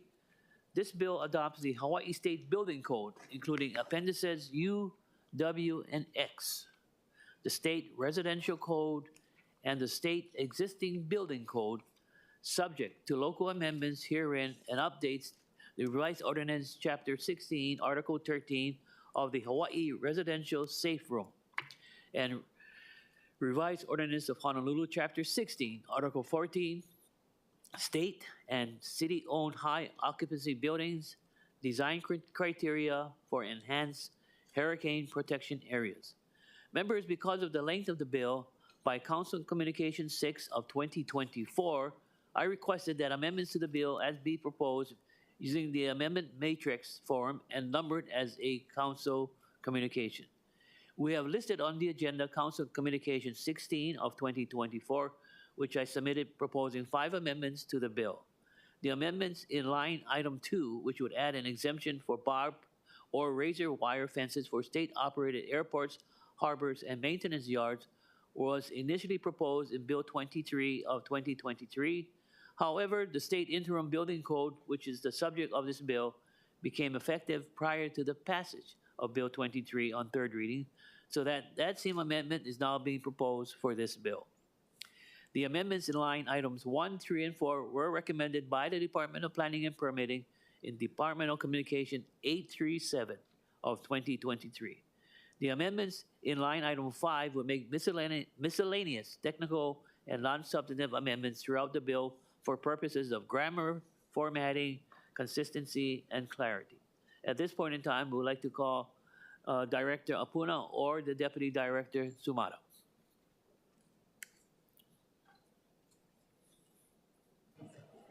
Hello, Chair, members of the committee. Jiro Sumata, Deputy Director for the Department of Planning and Permitting.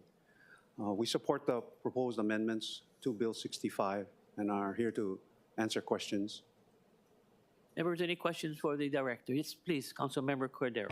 Thank you, Chair. First off, Chair, thank you very much for including that amendment for this bill. Deputy Director Sumata, I was wondering, I know that we're directing it, especially for this is the amendment for barbed wires and fences. Would it be inclusive of county yards as well? Or just because the state of Hawaii is just state of Hawaii? I don't know if Should we say city and county Honolulu yards and I think we could look into that, Council Member. But specifically was for the airports originally. Correct. Yes. Yeah. Understood. But we can look into that. But looking ahead, we may need it for our other yards as well, right? Whether it be DFM or something like that.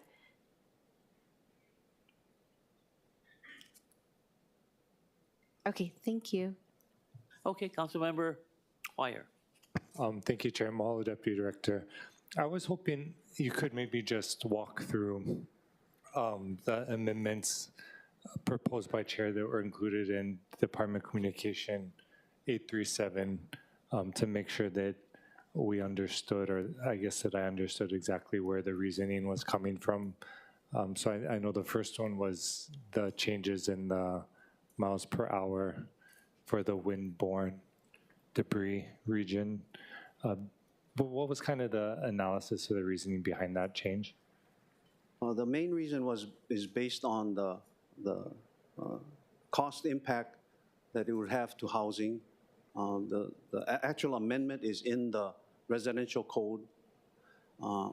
And when we got feedback from the stakeholders, from various stakeholders, they said that compliance with the 130 wind contour would increase the cost of housing by as much as $30,000 a home. And along with that was the reality that as people are qualifying to become eligible for mortgages so that they could purchase the homes, that for every $1,000 increase in the cost of a house, there's people that would not qualify for that kind of mortgage. So then it became less and less folks that would be able to purchase a house. So it was like weighing the risk to comply with the code of the model code versus the people that can afford to buy new homes. So that discussion was had, and we made the administration made the adjustment that we wanted to adjust the contour that would trigger this requirement to the 140 mile per hour wind contour. Okay, and could you maybe just, as someone, of course, it's not an engineer, not an expert, not an architect, when we're looking at what that means, so it's talking about particular risk categories and particular buildings, so when is this applicable? So it's So it's for new construction, okay. For a 1 and 2 family homes, that if you are, the model code, the 2018 IBC model code, if you are they have wind maps that were adopted. If you are within this 130 mile per hour contour, which is along the majority of the southern coast of Oahu, that you would have to meet higher design standards, mainly for the window protection. So then adjusting it to the higher 140 trigger, which is farther up on the coastline or away from the coastline, then that would be the trigger for this higher standard windows protection. Okay, just to understand, you're saying the 140 is pushing it further up the coastline? Correct. Okay, because the wind contour is higher as you go up the coastline, or? Correct. We provided a map, a wind map. Yeah. And if you look at it, I don't know if we can pull it up there. So if you look at this wind map, and it's that fine line that encompasses along the southern coast. It's labeled as 130, kind of goes along Waikiki, Pearl Harbor, and then Ko'olina area. Okay, so if you are, once you hit that 130 contour, and between 130 and 140, you would have to design the single-family home to a higher standard window. So in switching to the 140 contour, which is farther up, that darker line, I don't know if you can see it, then once you hit the 140, that's when you, the change, that's when the trigger would happen. So that means anything south of the 140 line, if you adopted the change, anything south of that 140 line, you could just use the regular normal window glazing. So that and thereby reducing the cost of the home. So everything above the 140 has to have the higher? If the amendment is adopted. Okay. And what's the reasoning? Is it wind speeds are higher up there, or like what's the reasoning for that to be the cutoff, or is it purely cost? Sound like you're. It was purely cost. Okay. It was purely cost. Okay. So what are the windows that aren't meeting the higher standard? Like what are their specifications, or what are they designed to withstand? I don't know if I can fairly answer that, but my late understanding is it would be normal window glazing, but that you see in normal housing that's provided, but nothing of a higher standard that would withstand. They have this thing called a missile test. I forget the actual ASTM standard. They shoot a 2x4 projectile from a certain distance, and the window needs to withstand that projectile being shot at it. That's the higher standard that would be applied once you hit whether it's the 130 as it exists now or the 140 that is being proposed. Okay. Does Director Toyano by chance? And I just see him in the back. I don't mean to call him out, but if we're looking at just from the emergency management side, do you have any understanding of window designs and maybe even in layman's context, like what the Cat 1, Cat 2, Cat 3, like what our normal windows can withstand and whatnot? And mainly only asking because government policies generally shelter in place, yeah.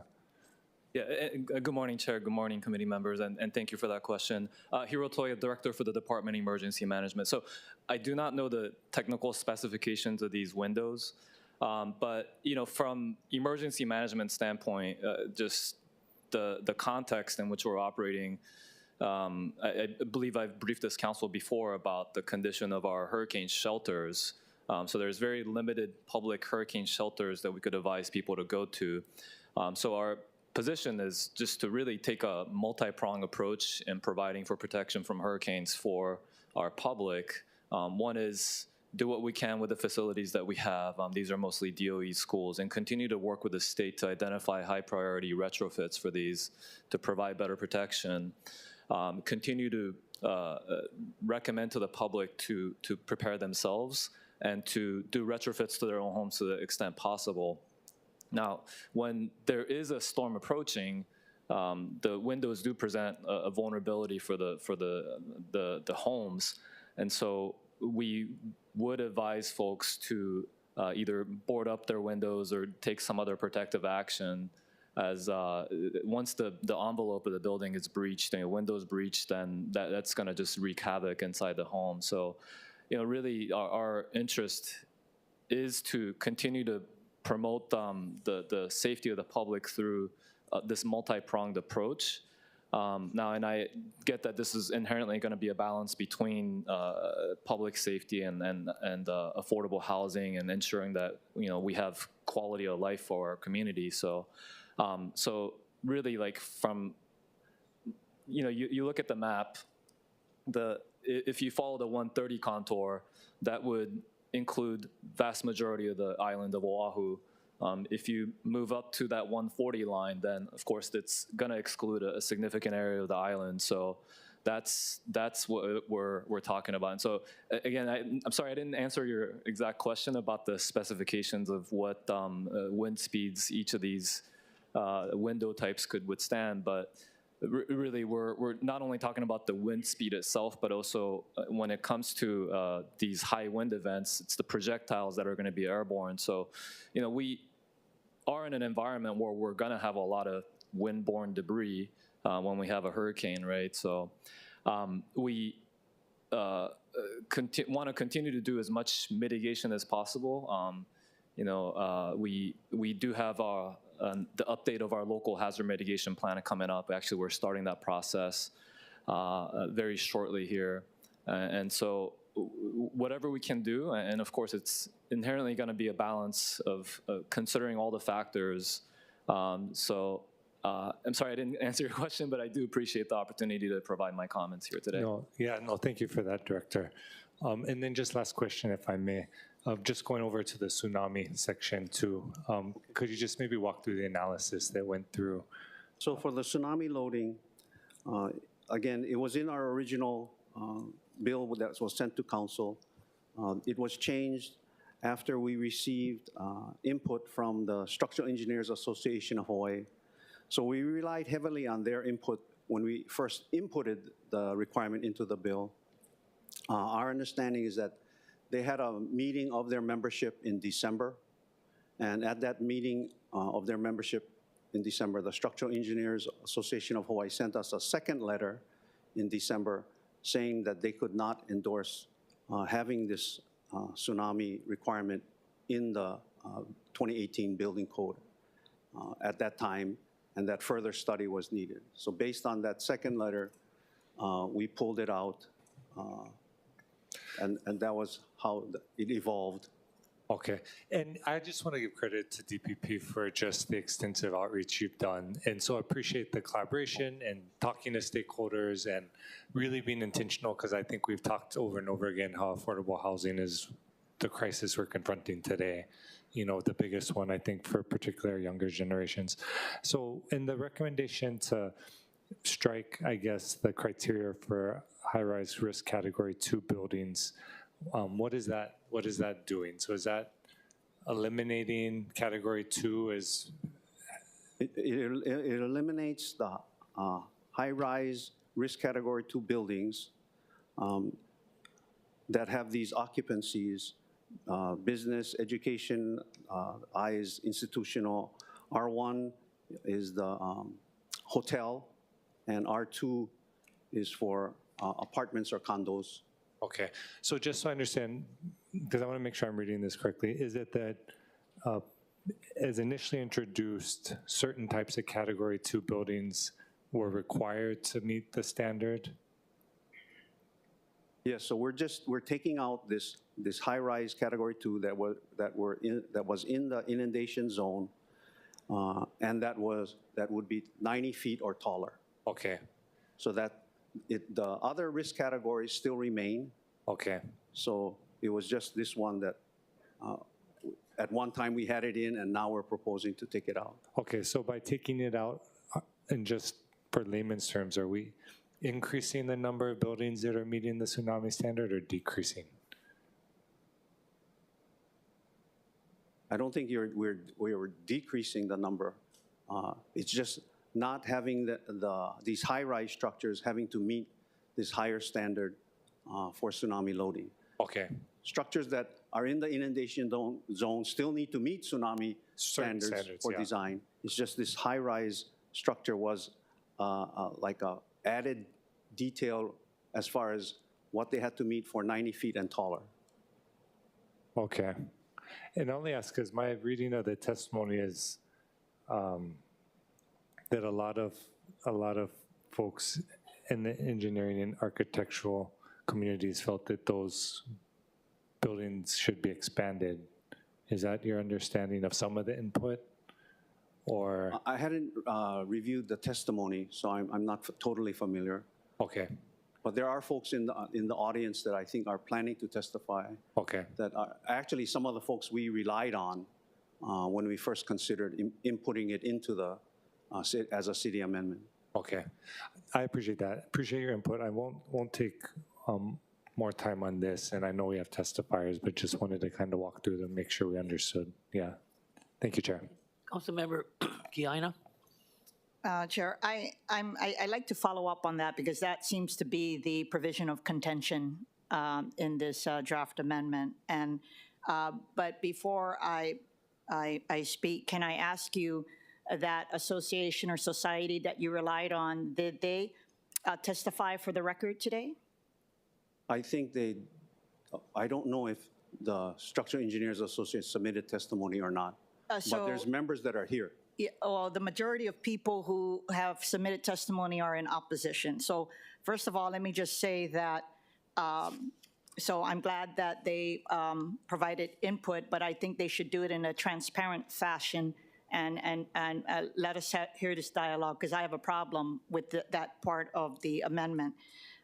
Most of us received an email from Gary Chalk and Ian Robertson, who are the chair and vice chair of the American Society of Civil Engineers, 7 Tsunami Loads and Effects Subcommittee, sharing their concerns about the removal of tsunami loading criteria related to high-risk Category 2 buildings. So first, I guess I just want to better understand the definition of high-risk Category 2 buildings. Is that, you said 90 feet and higher, is that for hotels, residential, office buildings, any type of buildings?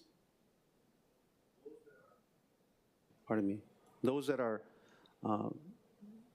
business office buildings, educational, institutional type structures, also the and residential, which is our hotels and yeah, condos. Hotels.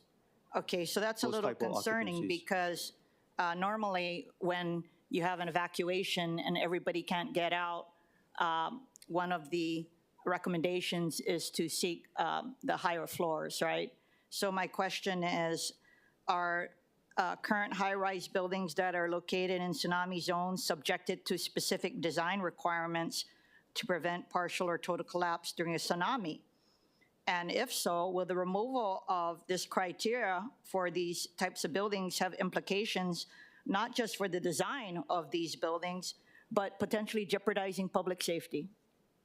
Well, there's quite, Councilman, there's quite a number of buildings in Waikiki and that are already constructed and are being used and designated as vertical evacuation. They were built and designed and built at the time to meet that code of that particular era. And they're still being relied on for vertical evacuation.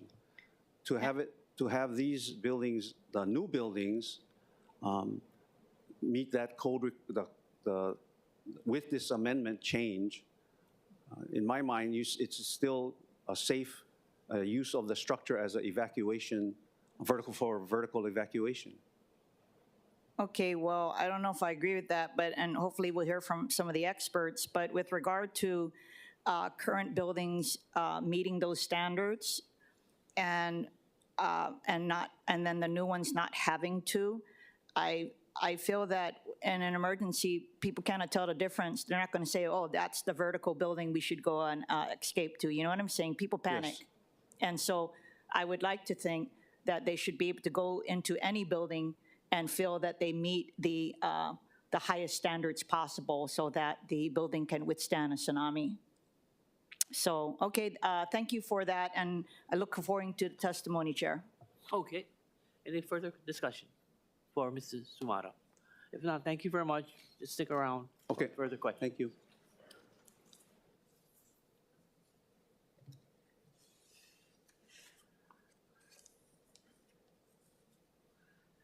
Okay, let's proceed on. Madam Clerk, are there any remote testifiers? Chair, there are none. Okay. Are there any in-person testifiers? Yes, Chair, we have some standing by. In person, okay. Where is it? First, we have Mr. Ian Robertson. Ian? Good morning, and thank you, Chair Say and Vice Chair DeSantis Tam, and council members for giving me this opportunity to testify. I am testifying in opposition to the change that was made in CD1 to remove high-rise buildings from the tsunami design requirements. We use those buildings, as you know, and as you've referred, as evacuation, vertical evacuation. The reason the older buildings were not designed for tsunami was it was not in the code and there was no tsunami design when those buildings were built.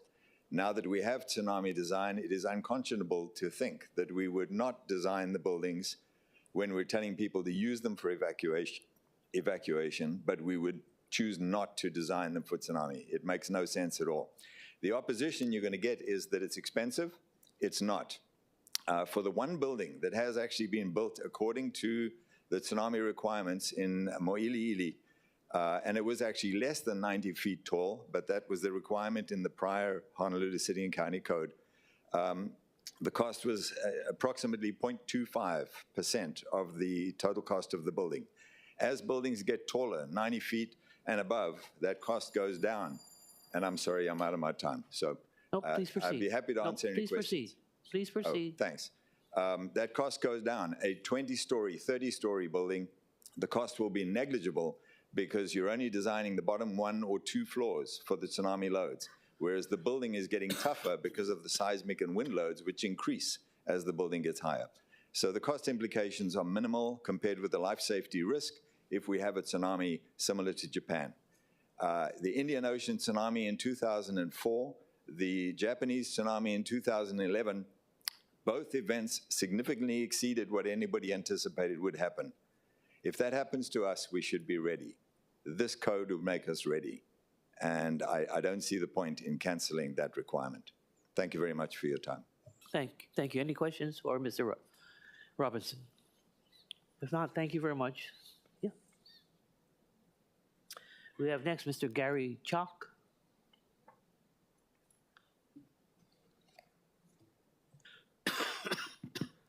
Thank you for the opportunity to testify. I'm Gary Chalk, the chair of the ASC 7 Tsunami Loads and Effects Subcommittee, and provided input to the DPP regarding the justification for this requirement for high-rise buildings. I want to remind the council that the current building code adopted 2020 did have this requirement, and it was applicable to buildings of a lesser height. What we are seeking to do in the original Bill 65 was to align the design requirements to be consistent with the Department of Emergency Management's policy for evacuating to buildings 10 stories and taller. So we're trying to align the design requirements with the evacuation policy to apply to the same buildings. So that's why the Bill 65 appeared as originally proposed to you. And so I'm opposed to the CD1 that would strike that entirely. So because we need to have public safety at the utmost. The other matter is the 130 to 140 wind speed debris region. I think what the DPP has a flawed reasoning because they failed to recognize that the code has the option of providing a safe room rather than the whole envelope window protection. So if you're in the windborne debris region, the Honolulu code provides the option if the builder does not protect the entire exterior, they do provide a hardened safe room within the interior for public life safety. And so that is an option. It's very much less expensive. We worked on those provisions with D.R. Horton to make it as economical as possible, and they neglected to consider that in changing the wind speed criteria from 130 to 140. You change it to 140, you're basically eliminating the homes to have any safe rooms throughout the major population center of Honolulu, and I think that's wrong. Okay, members, any questions? Councilmember Wire. Thank you. I did have just a quick question. Mr. Chalk. And it was, appreciate your testimony, all the testimony today. And maybe if you could just elaborate, when we say safe room, I think a lot of people may have different thoughts about what that means, like maybe some high tech, like, room. So yeah, what exactly would that be as an option in the code? Like what would it look like? A safe room is a small room that has a slightly hardened wall construction to block the entry of windborne debris. So if you're in a safe room, you're not going to be struck by windborne debris. And the room can be small. It can be the size of a bathroom. And so there's only some slight upgrades that are necessary to achieve that. It's all based on testing that was done by Ian Robertson to test all the types of materials that you can use that will block the windborne debris.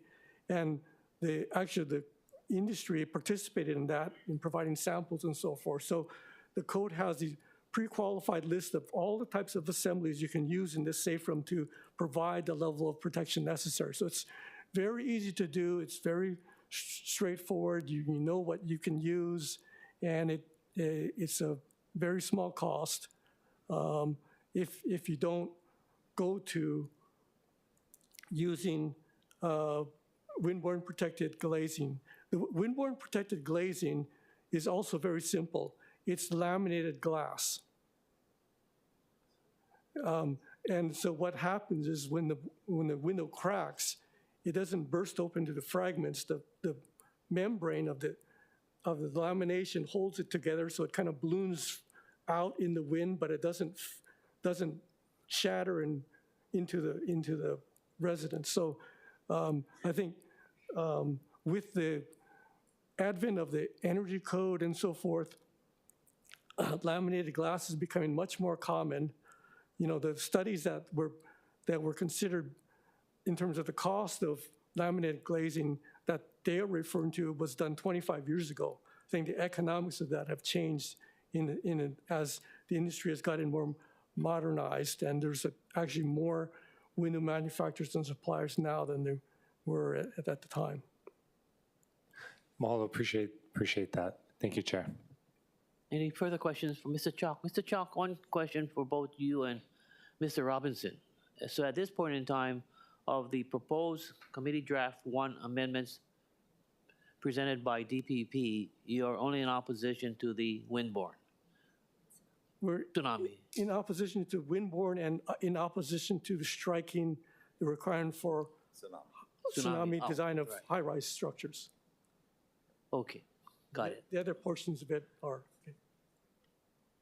And with this, let's say, for example, if we do go along with the Committee Draft 1 in regards to the windborne, you're saying that it will be deleting a lot of other facilities that are presently in existence. The categories. Yeah, the building code applies to new construction. I beg your pardon? The building code applies to new construction. New construction. Yeah, Okay. it doesn't claw back to require you to do things if you're not making an alteration or addition. So was maybe DPP looking at clawing it back? No, No? it doesn't have the authority to do that. For the health There and would have to safety. be a separate ordinance. Okay, it's good to know. Any other questions? Yes, Councilmember Wire. Thank you, Chair. I might just ask a quick follow-up. So when you're talking about the safe rooms versus the wind debris windows, are you saying, or is it that as an alternative to doing the conforming windows, you could do a safe room? Correct. But then if you lower the standard for conforming windows, then you'd have units that didn't need to do either? Is that the outcome, or? Well, if I understand the question correctly, if you make this change, then if you're in a new home has a wind speed zone of less than 140, Yeah. then you're not going to be required to do either, Okay, and that's the problem okay. because Well, you're not protecting it economically, and you're not protecting the occupants for life safety during a hurricane. You're making them totally vulnerable. Okay, appreciate, yeah. Yeah, I'll just add one thing to that. The representative from DEM mentioned that they don't have enough shelter space for people as it is.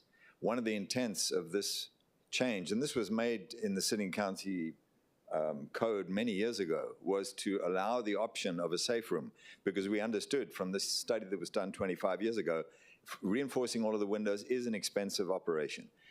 More expensive than might be necessary here in Hawaii. So if we provide the safe room as an alternate at a cost of about $5,000 or less, that would reduce the number of places that are required in the shelters.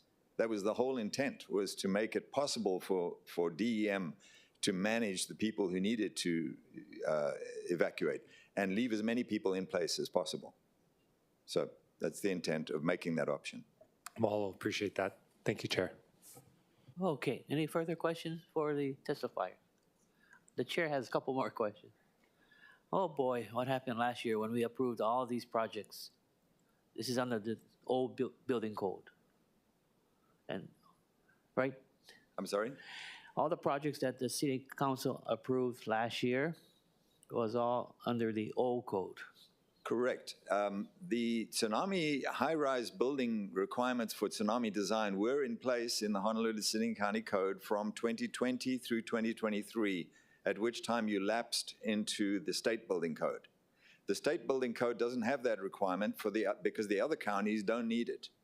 It's only Oahu that needs it for the Waikiki, Kaka'ako downtown high-rise buildings, which have so many occupants that it's impossible for them to evacuate horizontally. We know that from experience. So the other counties don't need it, so it's not in the state building code. So when you default it into the state building code, unfortunately that lapsed. It shouldn't have been allowed to lapse, and that's why we're asking, let's not let it lapse now. Got it, okay. That was for the wind? That was for the tsunami high-rise. Tsunami, okay, now for the wind. Explain that to the members. Yeah, so the wind requirement is that the requirement as written in the original Bill 65 was that any buildings in a zone where the wind speed exceeds 130 miles an hour should have window protection or a safe room. Yes. That has been changed now in CD1 to the 140-mile line, which on the map that we were shown earlier excludes a large portion of the construction that's going to happen on the south shore of Oahu. Wow. That exposes those people now to no protection from debris-borne impacts, and they would have to evacuate or should evacuate to shelters, which we don't have. So the intent is to increase the number of people who can stay at home in a safe room in their home. Even if the windows break, they'll be safe. It's a life safety issue. Okay. It's fascinating. Okay, any other questions for the testifiers? Okay, thank you very much. We have next, Mr. Stephen Baldridge.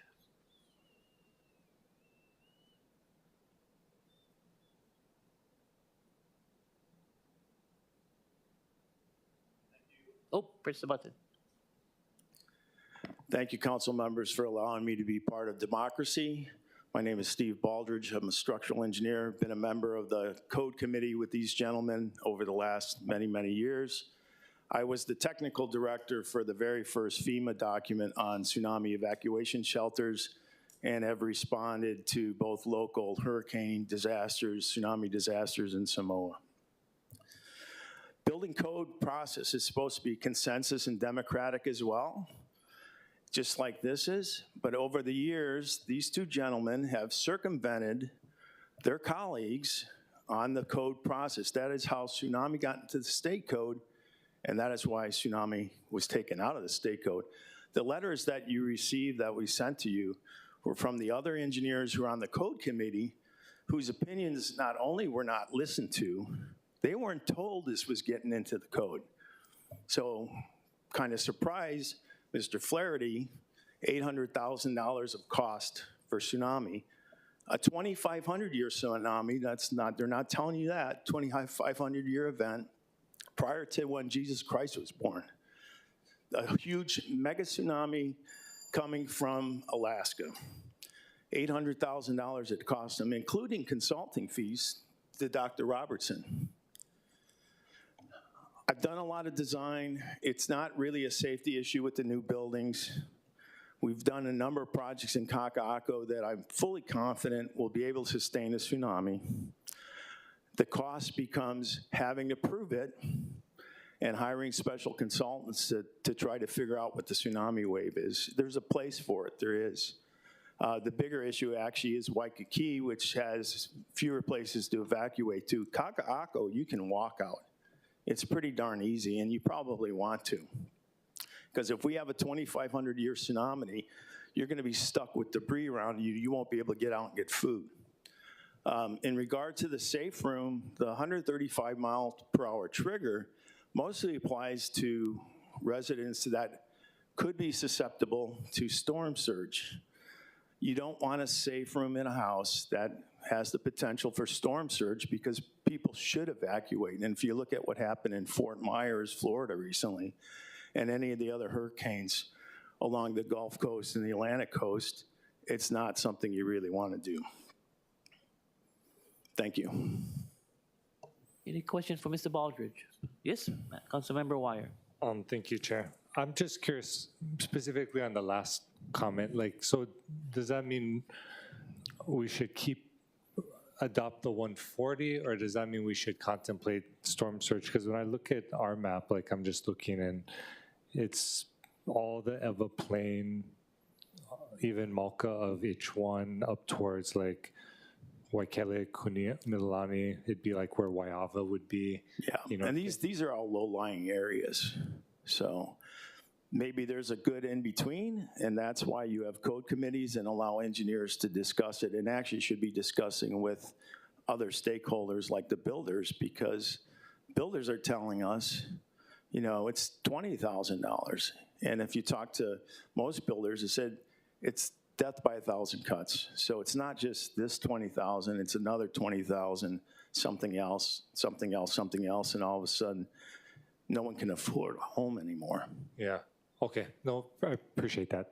Yeah. Thank you, Chair. Okay. Thank you. Thank you very much. Thank you. Okay. Is there anyone else here to testify in person? Mr. Arakawa?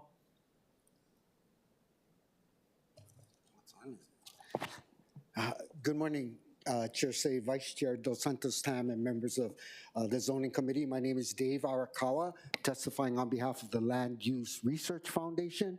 We're the people who build the affordable housing. We cover ag, renewable energy. We are testifying in support of the DPP proposed amendments, and Chair says CD1.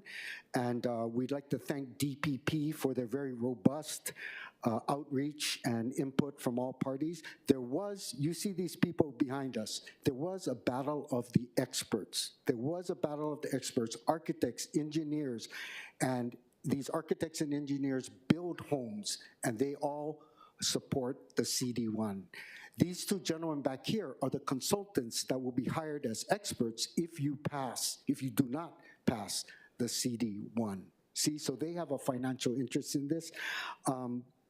If it's a matter of safety, all of these buildings and the engineering and the structural engineering, all of that safety, professional engineers have to sign those plans, and architects. Their names and their licenses are on that, right? So anyway, so that's the thing. If it was really, really such a huge, huge problem, then these guys would be up here telling you, all these kupunas, all of us who grew up in homes that are over 50 years old, we should change everything out. Make it a mandate to change everything out. Every home in this state, change everything out. Meet that standard. If it was such a huge problem. Steve Baldridge knows all the technical details. All the questions you ask these experts, Councilmember Wire, feel free to ask Mr. Baldridge. He'll nail those issues, every single one. Thank you. Okay, thank you very much, Mr. Arakawa. Any questions for Mr. Arakawa? Chair has one. At the end of the day, I truly believe that I am not an expert in this type of a field of engineering, architect, etc. But for the greater good of our community in regards to health and public safety, do I consider supporting this? I really don't know. And then, you know, Director Toya gave a very eloquent response to one of the questions, and that was in regards to public safety, health and safety versus affordable housing. How do we address the costs with these type of services that are being provided? Excellent. And we all have that same dilemma as you. So who does DPP ask? They ask all the engineers and architects who build housing. Is this safe? What standard would you use? And so I'm sure if Director Toya sat down with all of those experts, engineers, and architects that build housing and have to sign those plans and could get sued, I think Director Toya would have a different point of view. Okay, thank you. Thank you.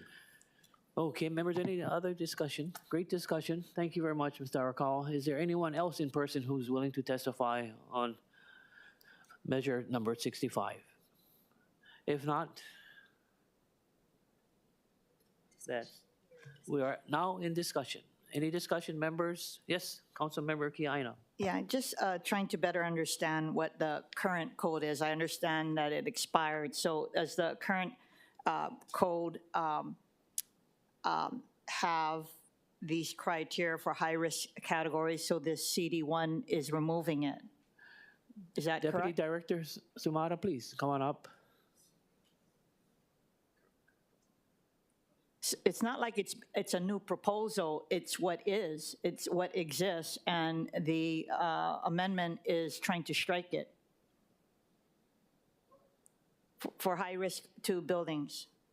What Ian Robertson and Gary Chalk said is true, that the state building code does not have these requirements. However, in the ROH, there is tsunami design requirements for tsunami loading, as well as wind loading and live loads. So there is standards that they have to meet.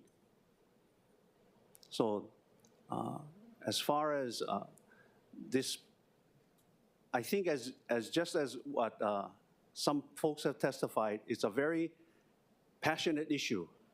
And when we had this, our outreach sessions, there were technical experts for and technical experts against this issue. And again, that's why we relied on what the Structural Engineers Association of Hawaii had recommended to us. And in April, their original recommendation was to put it in. And then we got another, and that was from the Structural Engineers Association Board of Directors. That's what their recommendation was, to put it in. And then later in December, after they had a general membership meeting of the structural engineers, they sent us another letter recommending that they cannot endorse this requirement in the, including in the 2018 code. Yeah, but you see, Ken, how that could be troubling for me, right? And I'm looking at it. I had asked you earlier if they testified. They at least sent you guys the December 15th letter.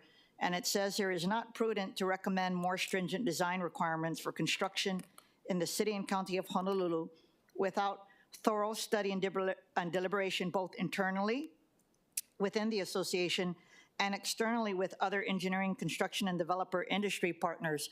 And so I feel that you're asking us to vote on something that they all differ on. If it was not something that had already existed, that would be a different problem. What you're trying to do is trying to strike it from, right? And I have a problem with that. So just for now, Mr. Chair, I feel that I don't know if it's ripe, but if you are asking for a vote on the amendment, then I will be voting in opposition to it right now, because I do believe there needs to be more dialogue within the community, the engineering community.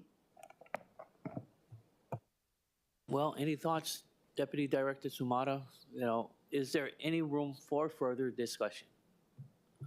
Well, I'm sorry. I don't want to characterize the whole Bill 65 as just this one issue, because there's Correct. 218 amendments that's in Bill 265. I mean, in Bill 65, and out of the 218, We have 3. Obviously, the wind loading and then the tsunami loading, they've risen to the top as being the ones that we cannot gain consensus on. So my recommendation is that we, or that your committee move the bill forward. We could host further discussion groups amongst the stakeholders that are from both sides of the issue to get further clarity and on this one issue, or the 2 issues rather, and see where that goes, so that the dialogue can continue. And another option is that you pass the bill, and that sometime in the future, you know, after the Bill 65 is passed, that amendments can be made. It's not like you're stuck with it forever. You know, changes can be made, but ideally, if you have, I mean, we had discussion, we had what, altogether 8 discussions with the stakeholders from February to November. And it was I thought it was a very positive effort to kind of reach out and get all perspectives. But again, these 2 came to the top as far as where we couldn't get consensus. But why don't we just pass out Bill 65 as introduced, and then when we come back, we consider modification. So that's the problem. I didn't have a problem with the bill as introduced, and now that you're making amendments and I feel there's not consensus, I'd rather wait for the bill to come back, pass it out as is, and then come back when it comes back to this committee so that we could, you know, consider these recommendations. So anyway, that's what I would, Mr. Chair, I would support the underlying bill as introduced, but not this current CD. CD1. Okay. Any other thoughts, members, at this point? Councilmember Cordero? Thank you, Chair. I'm in support of the CD1 as well as in support of the CD1 as proposed. And not only am I in support of that, but also the further amendments that the rest of the Bill 65 seeks to amend. Thank you. Okay, thank you. Vice Chair Dos Santos Tam, your thoughts? You know, I think that this is part of the beauty of the legislative process is whether we amend it now or, you know, just move the bill forward as is. You know, we're going to have several other opportunities to discuss this with the experts. I would say that the way that I look at it is I do want to be mindful of the sort of cost and benefit analysis of all of these. You know, I'm obviously sensitive, I think, to the windborne load issue and as well as the tsunami issue. But, you know, we can't create a hurdle that's so big that we can't do anything, you know, within the tsunami zone, and also can't do anything Mauka of the 140-mile-an-hour wind zone.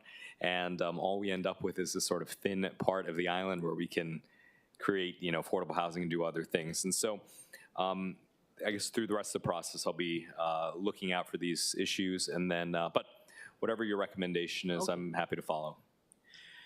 Councilmember Wire, your thoughts? Thank you very much for your questions. It was No, thank you, and appreciate all the testimony today. And I think, as Deputy Director mentioned, the fact that we've come down to just a handful of issues just speaks to the great work that yourself and DPP have done at bringing people together, and so I appreciate that, and don't think it stops today.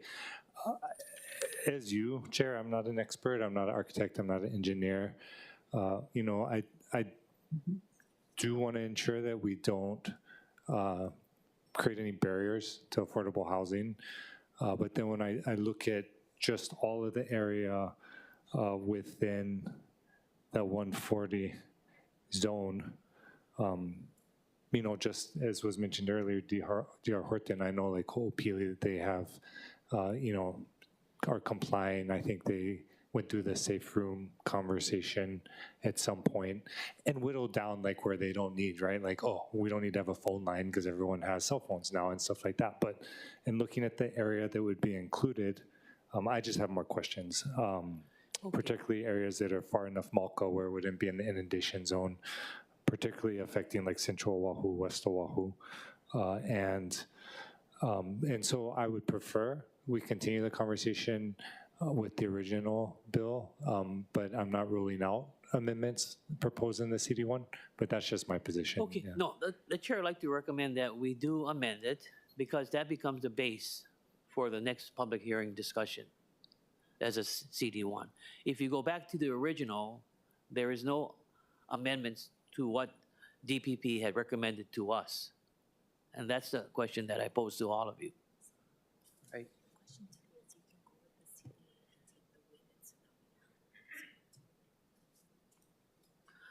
Or else Chief of Staff gave me another alternative. Councilmember Wire, we can go with the CD1 and we take out the wind and the tsunami.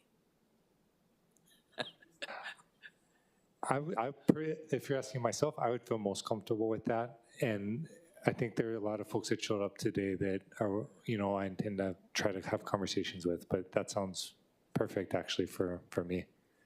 I personally felt it would have been the best alternative was that you take it out in the next hearing. If that was the opposition, then nothing was done. But if that's the request of the committee, the chair would be open that we do take out those two, and I believe DPP has to work at it as far as Mr. Baldridge has to work at it also to see that they may be incorporated back into the future draft. Yep. Esther, Chair, please. I would support that effort and then therefore support your proposed CD1 with all of the other amendments. Just one amendment. I mean, the amendment. Taking out I mean, two. all of, oh yeah, I know, but it has a lot Taking of out changes, yeah. Tsunami So, yeah, and wind. yes. Okay? Is that fine? Then we pass it out. Okay. The chair then would like to recommend that we Bill 65 CD1 be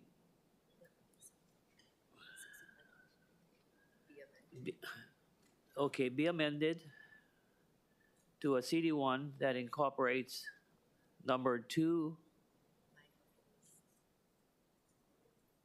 which is to five. I thought it was only 2. There was only 3 recommendations. 5 total. You're taking out 2. Okay, I'm sorry.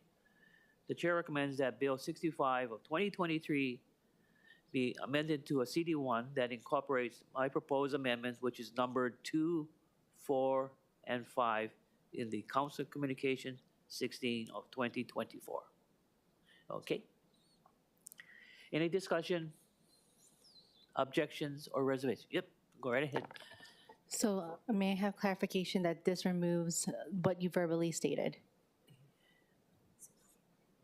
just the tsunami and the 5 others. Okay, voting no. Thank you. No? Okay. Okay, so that the chair then recommends, any discussion, objections, or reservations? Okay, noting the objections of Councilmember Cordero, hearing none, the bill has been amended to a committee draft 1.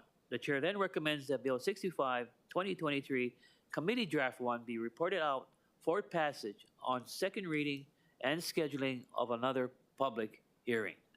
Any discussion, objections, or reservations? Hearing none, so ordered. Thank you.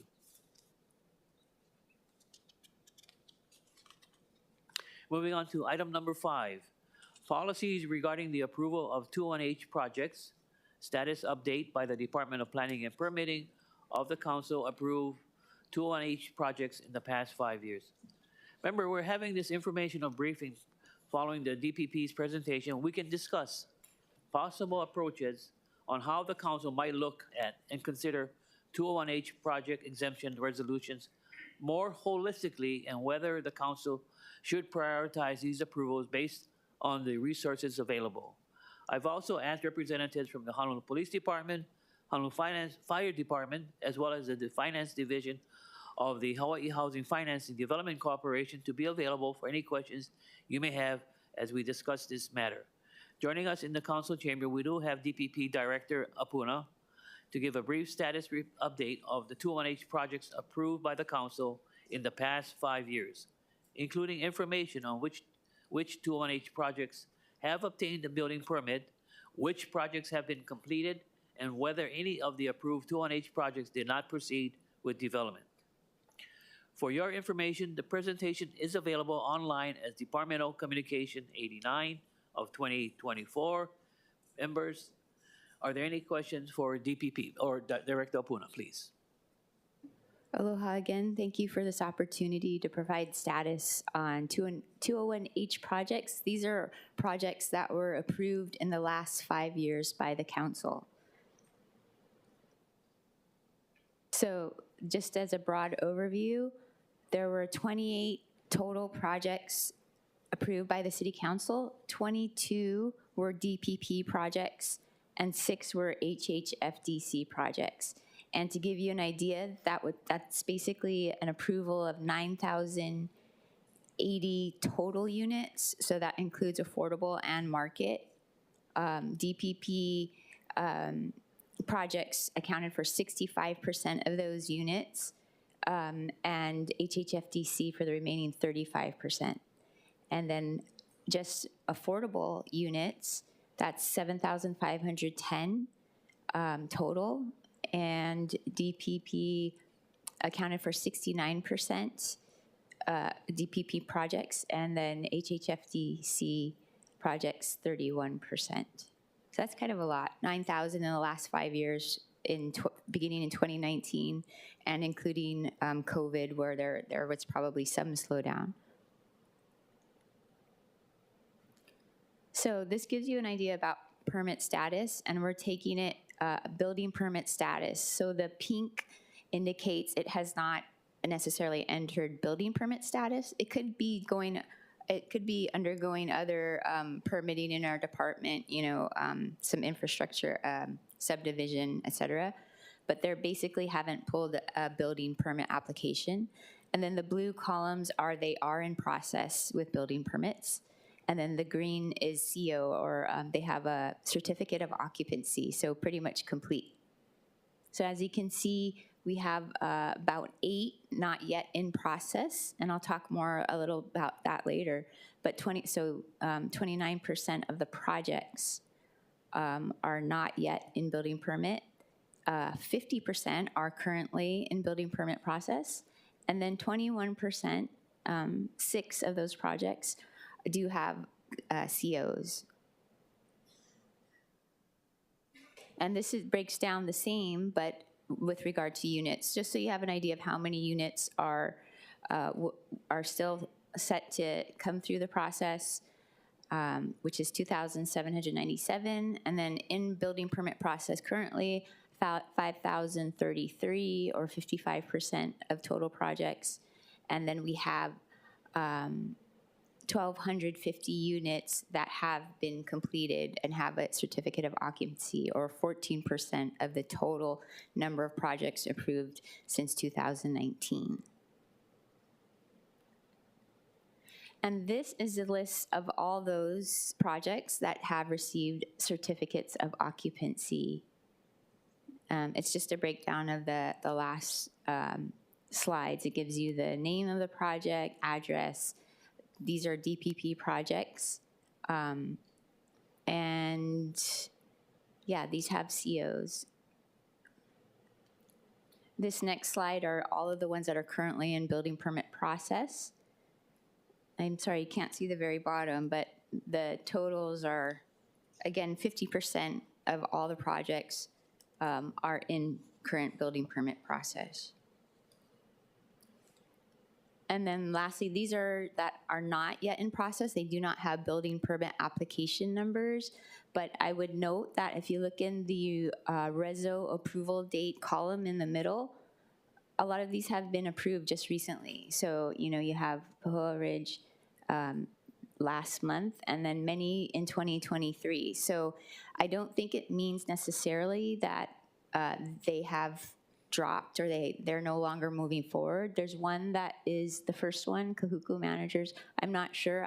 I'm sorry, I didn't get all the information on these projects, but that would probably be one of the ones that we might look into why it hasn't moved forward with permits. But all the rest have been approved quite recently, and we would expect that they would come through for a permit. So that's basically the status on these projects with respect to building permits. And then I would just add that I know that the question for the council, or the council is mulling, is whether we take a holistic approach to all of these projects as they make their way through, and whether we're accounting for sufficient infrastructure or capacity for sewer, water, et cetera, or enough fire stations, or even police coverage. And through the 201H process, when we send out these applications to the various agencies that cover those resources and utilities, I think they themselves are doing a holistic look at not just this individual project in a vacuum, but how it would affect or be part of a lot of other projects that are coming online or that are in the pike. So that's just a broad overview and some data, but if you have any questions, I'm available to answer them. Okay, thank you very much, Director. Members, any questions for the Director? Vice Chair Dos Santos. Thank you, Director. This is actually very helpful, and I think it actually does show the progress that we're trying to make in getting more affordable housing projects done. I guess one of my questions is why these projects have to go the 201H route in the first place, and are there rules and policies and other things that we as a council can look at where they don't need to ask for as many exemptions because they're granted some of these things by right? Do any particular things come to mind? Not specifically. Oh, yeah, okay. So I guess on a consistent basis, they always ask for fee waivers. So, we could kind of just make that standard. But we could look at it, what ways we could kind of streamline the process. But yeah, we definitely have some trends I think we can take a look at. Yeah, I think that would be very helpful. That's it for me. Members, any questions for the Director? Okay. I'd just like to add, the number of projects, where is it? I mean, the projects that the council obviously does a lot of hard work on this, and DPP, I was kind of, it was interesting to me the numbers that we have, the DPP projects that we review, that it's obviously the majority. And so I just want to thank the council and staff for really working hard and helping to potentially create thousands of units soon to hopefully come online. So any questions for the director? Okay, Councilman. And actually, I do have one more question. Director, this is somewhat related to 218H process, but more affordable housing in general. I understand that DPP had a hearing last month to discuss the amendments to the affordable housing rules. What's the status on that now that the hearing's been complete? Sure. So our planning division is taking in all the testimony that was received during that hearing, and I think in the next couple of weeks we will have a report or recommendation to the mayor, and then from there the mayor is the final decision maker, and then I think there'll be some amendments there. Okay. Director Apuna, the chair has a couple of questions because some of the testifiers in the past year now have stated for the record that we would like to see that the council approve the 201H projects tied to HHFDC's LIHTC funding. Have you recognized any of these projects that have come before us, or developers who have come before us, that their projects did not move forward because of their financing? I'm not aware. I think staff could say more specifically if there were ones. I'm not aware myself. But I do know, one thing that comes up is the scheduling, of the financing that makes it difficult for probably this council too to get decisions made based on HHFDC's LIHTC schedule. But I'm not aware of specific ones that have not gotten funding and are stuck or have failed. So what agency may I call upon to get that type of information? During this past year, when you had some of the developers and applicants that came before us, they say they have to go through a 2-year cycle. I didn't qualify for LIHTC this year, maybe next year. But then there's also the discussion that a lot of these funding are oversubscribed. And if they're oversubscribed, why should the city council approve something that they may not get the financing? Yeah, I think I'd defer to HHFDC. They would know better which ones come through them and weren't able to get the financing that they needed. Okay. Now, I'm just making it publicly that for the developer of the Mayor Rights, if they took all of the funding for LIHTC, what happens to all the other smaller projects that have come before this council that we have approved? Do they wait in line?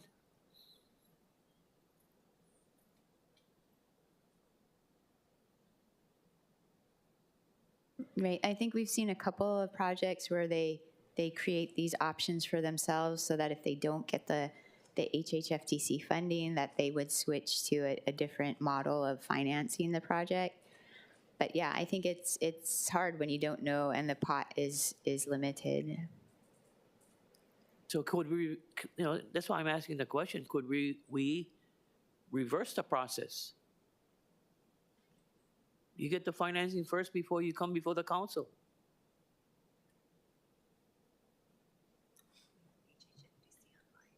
Oh, HHFDC, are they online? Okay, David Oy, I know David. Are you there? Or Randy? Yep, good afternoon, Chair, members of the committee. David Oy, Finance Manager for HHFDC. Thank you for allowing us to be here to assist with this matter. So the way the LIHTC financing schedule works is it is a competitive process. We do take in applications once a year, just due to the length of time it takes to process applications and make awards. One of the prerequisites, the minimum threshold items that we do have for funding is a 201H approval. We would like to make sure that these are approved and it is a minimum threshold item, excuse me, to apply for funding. So in terms of the cycle, yes, it is a prerequisite that the council approve the 201H before they can apply for the financing, because we want to make sure that all the fee waivers are in place so that when they're creating their budgets and their pro formas, that they can account for these or not account for these in the budget appropriately. In terms of the priority, you were asking, Chair, about what happens if a certain project were to apply that's a larger scale versus the smaller projects. When we do make our awards, we do them based on a standard of readiness and basically readiness and feasibility. So we look at the financial feasibility and how ready the project is to proceed. With the 201H approval in place and the status of where their plans are and their drawings and their submission to DPP, we make our best determination of which projects are ready to go so that funds aren't tied up for an extended period of time. So David, may I ask this question then? At this point in time, if a project goes in phases, are we obligated to fulfill that obligation of one, let's say there's a 3-phase project, are we obligated for the 3 phases of a particular project?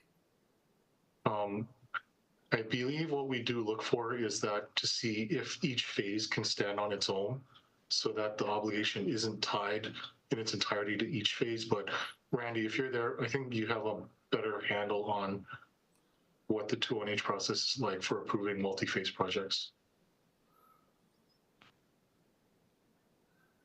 Yeah, thank you. Yeah, projects such as, the Mayor Right Homes is a multi-phase project because of the size of the project.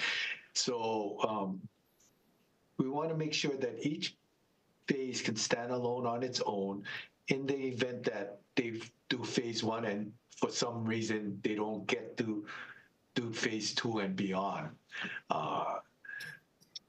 We want to make sure that what is approved will happen. The best chances that it will occur and it will proceed and get completed. And like what David said, for the financing part, they want to make sure that they award it to projects that are going to not tie up their allocations for years and years, that is project ready to go, shovel ready. So that's why getting all the approvals, the entitlements in place, the status of their building permit application are all considered as part of the review process. Okay, would the city and county be held accountable for the 2nd and 3rd phase of the exemptions on 201H? Yes, the city and county would be in control of, number one, approving the 201H application and processing the building permits ready for construction. No, I'm trying to determine when we had adopted the resolution for the 201H for mayor rights, was it encompassing all phases that was presented to the council? Yes, it was provided that all 3 phases or subsequent phases would be, and they indicate the affordability, number of units that will be affordable. So they don't have to come back to the council at a later date when they do the phase 2 or phase 3 and so on. Okay, that's the answer I wanted to hear, because at that point in time, you'll probably have a new bunch of council members who may not have known what their predecessors had approved. If there's other competing developments on Oahu that needed the funding. I have a question. I'm happy that HFD or HPD, is HPD here? Oh, come on up. And this question deals with, as we approve more and more of these projects, have you folks a model in regards to telling the council that, hey, you're improving more of these projects, you're increasing the density, we need more staffing or support from all of this? I'm trying to determine from that development that occurs to impact on the services that you folks provide with the increased number of residents and tenants. Aloha, Chair, Vice Chair, members of the committee. My name is Major Braden Ogata with the Honolulu Police Department, and we take everything in. We actually have a good process. DPP is great about reaching out to the police department when we have these types of proposals. We'll then review it, respond back with various considerations for them to take into account, and they then move forward as the lead person for the city. So we will have to consider all the different factors of these different projects. I was thinking maybe for the future, having a monetary amount of dollars set aside for residents in a particular project meeting. And the only reason is that as you increase your density of population, you're going to get more and more incidents of crime.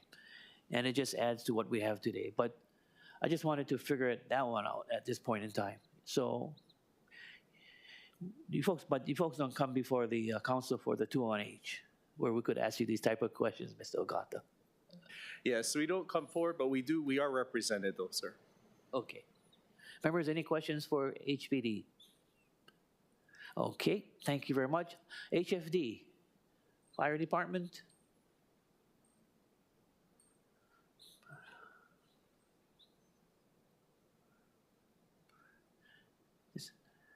This is not an inquisition. This is just being yourself, sir. Please, that's the kind of questions we're posing to ourselves today. You know, are we overburdening you folks as we increase the density of, let's say, District 5? Chair, members, my name is Captain Adam Dillman with the Honolulu Fire Department. This is Chief John Claude Biche of the Fire Prevention Bureau. And of course, with more density, we will need more resources. Our planning and development section does constantly take into account the future development of our island, and they plan for what our resources are needed in the future. I'm not part of that section, so I cannot answer as far as what metrics they use or how they make those determinations. But yes, every one of these projects that go through the 201H process does come to us, and we are aware of them, and our department does take account for what we will need in the future. Okay. Any thoughts, members? Because the other question for myself would be for Vice Chair DeSantos Tam would be, are we adjusting to the times in regards to all of these 400-foot condominiums and condo hotels, etc.? As far as your equipment, so, you know, because technology is changing so rapidly, I believe, do you have a truck ladder that can go up to the 400-foot level? Or, you know, just be honest. That's what I'm trying to learn as much as I can. No, sir. Our ladders are 101 feet. That's our longest ladder truck, and that can reach the 7th or 8th floor, depending on the layout of how close we can get to the building. But that's what our equipment can handle. Okay. Is there any other equipment out there nationally and internationally that can address that elevation of 400 feet? Or I don't know. I'm just trying to pose it to make it much more easier as far as responding to these major fires that may occur in prevention. Not that I'm aware of, but we're a huge advocate of sprinkler systems. So obviously, if in any building, if we can have a sprinkler start fighting the fire as soon as it starts, that's going to buy us more time, either put it out or buy us more time before it develops bigger for us to respond and make a plan. So that's what I would advocate for is for sprinklers. That's the best thing that we have right now.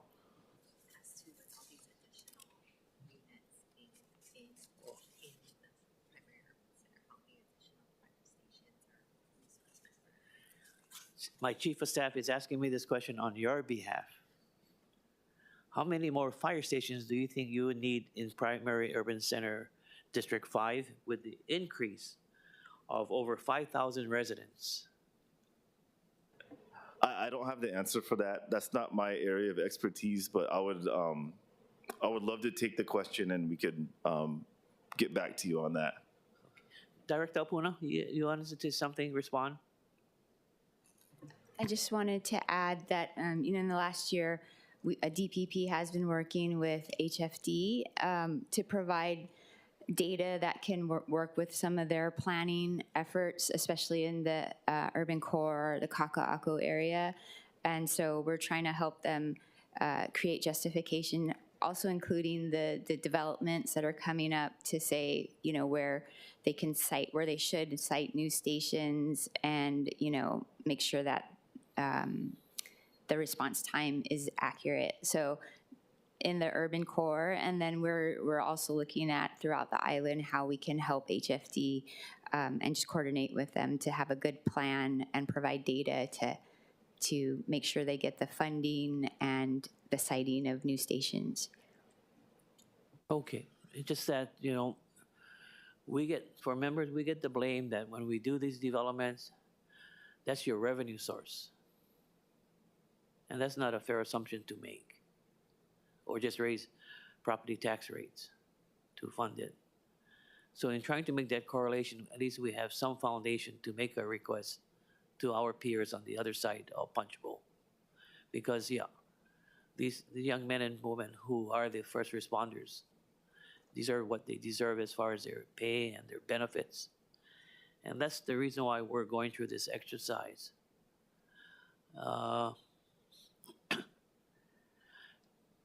Maybe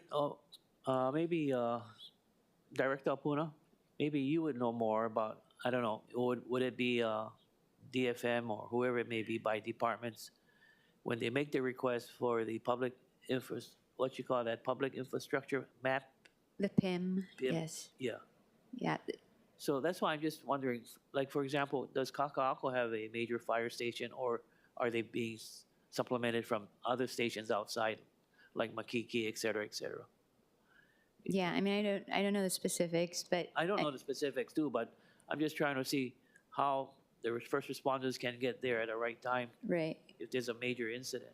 Right, yeah, and then I would also add that, whether it's city budget to finance some of what they need, we're also looking at other ways, whether developers can contribute to, some kind of fund for fire and police, et cetera.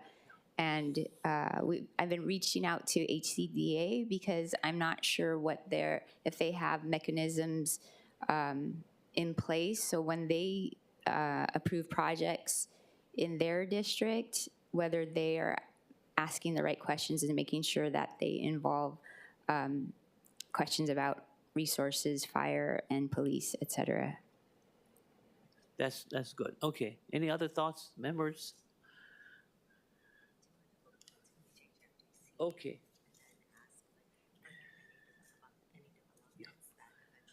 Mr. Oy, we have a couple of questions, and Mr. Chu, can you please describe the different types of financing awards that the HHFDC administers, including low-income housing tax credits, which we talked about just recently, the Rental Housing Revolving Fund, or RHRF, and the Dwelling Unit Revolving Fund, DURF loans? Well, certainly. Thank you, Chair. So the Finance Branch administers the federal and state low-income housing tax credits. These are tax credits that are used to generate equity for projects. The amount that Hawaii gets for these credits is based on, federal government calculation of population and is therefore allocated to the state. So those are what are administered by Section 42 of the Internal Revenue Code. And every year we hold competitive rounds where developers apply to use the low-income housing tax credits. There's two types. I won't get into too much detail about it, but there's the 9% awards, which can account for 70% of a project's equity. Those are obviously the most competitive. We can award up to maybe 2 projects every year with the allocation that we receive. And then there's the 4% low-income housing tax credits that are tied to the use of the state's private activity bond allocation. So you have to use those 4% LIHTC credits with tax-exempt bonds. So that's where that restriction or the limitation, I should say, based on the state's bond cap comes into play for financing. So those are the major sources of funding for affordable housing. Now, the Rental Housing Revolving Fund is a state-funded, through the legislature, gap financing program. So whatever a project developer sponsor cannot put in for, or they can't generate through equity, or they cannot borrow, that's the remaining gap that the RHRF program supplies. Those are low interest, long-term loans that are provided to projects that are traditionally cash flow contingent, so the repayment to the state is based on the project's performance. So it's up to us in evaluating the performance of these projects to make sure that they can pay back these loans. Now, they are long-term. We're speaking about the affordability period of the project, so about 45, 50 years. And that is mainly because, it is cash flow contingent. You want to keep it low cost to make sure that it can be used to build housing. And because affordable projects income is basically only rents, and rents are restricted to be affordable, and we cannot burden the people we're trying to help with high rents. We have to be flexible and make this a useful tool. And I would add that our HRF is viewed very positively by other HFAs in the nation. They think it's a great program. They all wish they had one too. So, it's a very important tool for us to build affordable housing. As far as the dwelling unit revolving fund, I'll let Randy explain that. Yeah. Thank you, David. Thank you, David. Chair. Yes, the dwelling unit revolving fund, also known as DERF, is a very flexible program that we loan out interim loans for projects that are associated with affordable housing. Typically, it's an interim loan that gets paid back once the project is on its way and they get permanent construction. Or when the developer gets construction financing, then they pay back the loan. It can be used for infrastructure, which is associated with housing. So we're seeing a lot more activity in that respect now, where developers are inquiring, hey, I gotta improve this water line or extend this road or sewer line to get to our project.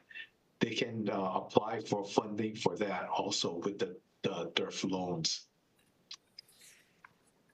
Okay. I was going to ask the two of you, are there any way the city can support you folks?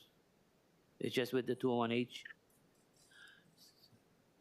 Well, the city's affordable housing fund has been used to supplement two of the larger projects that we financed within the past year that have broken ground. So Hawking Holly received a generous grant, as well as the Halal View 2 project. Those received affordable housing fund. And that really helps us because it shows that the city is supportive of the project and that we are truly partners in this development. And then also, it does also provide another source of funds so that the state's resources in terms of bond cap, in terms of rental housing revolving fund, can be deployed. We can deploy more of that over more projects when projects are supplemented through another source of funding.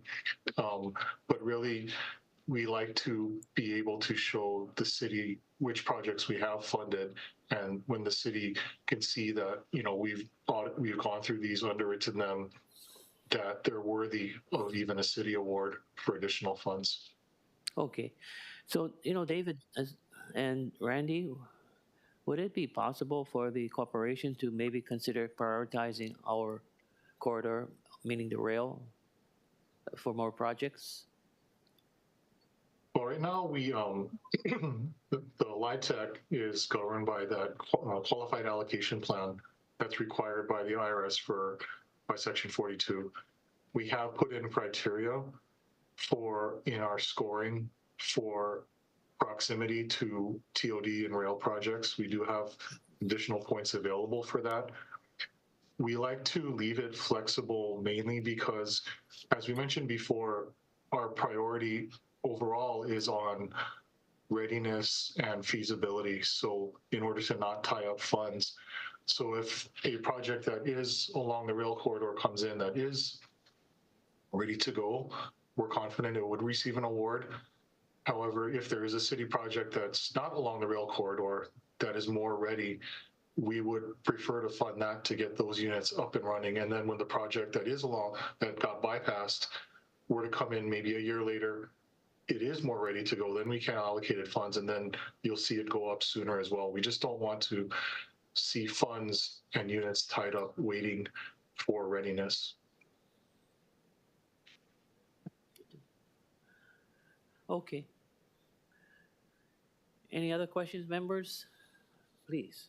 This is a time where we're just learning about financing of our affordable housing policy. Matt, any other questions that you may have? Okay. I'm happy to say that we have Ms. Matsubara here. Would you like to say a few words about what's happening with the state side?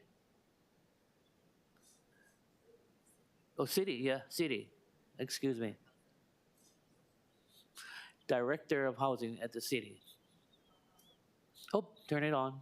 Aloha and good morning, Chair, members of the committee, Denise Sari Matsubara, Office of Housing. I just want to say that we are coordinating with the state now on our private activity bonds.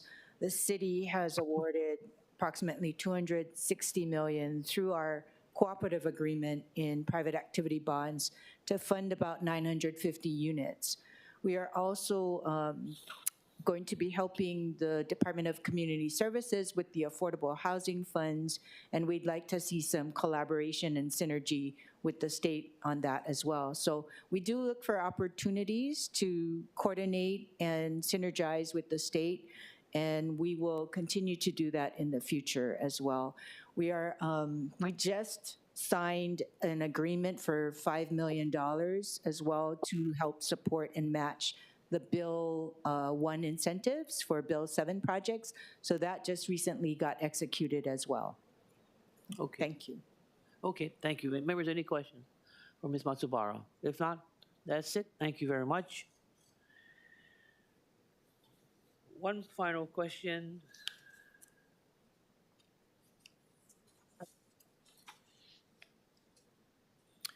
For HHFDC, David and Randy, are you aware of any 2-1H projects approved by the council that were not developed due to the lack of funding? No. I'm not aware of any right now, off the top of my head. Yeah, I'm not aware of any at this point too, yeah. Okay, doke, thank you. Members, are there any questions for the individuals who are here from HHFDC, the Housing Division, and DPP? And also, thank you very much to the Fire Department and the Police Department for their presence here. If there is no further discussion, oh, we have to go and have remote testimony. Chair, there are none. Thank you. We can now proceed with in-person testimony. Is there any in-person testimony? Chair, there are none. Okay, members, we are in discussion. If there is no further discussion, oh. Yeah, okay, staff is requesting that, would you folks want to look at it on a piece by piece, or you're going to take a holistic approach as far as 201H as it progresses? So David, let's say you folks award in February, right? So applicants, oh, you can unmute yourself, David. Mr. Oy, you can unmute yourself. There you go. So the application process is every February, you folks just do the awards. That's why we have this internal deadline. Well, we release our annual applications. Our applications are slightly modified every year. So we release those in December. We have a deadline to receive applications in February, and we do our awards basically June through August, ideally. But we can stretch it out through the rest of the year, but that's the awards are targeted to begin in June. Okay.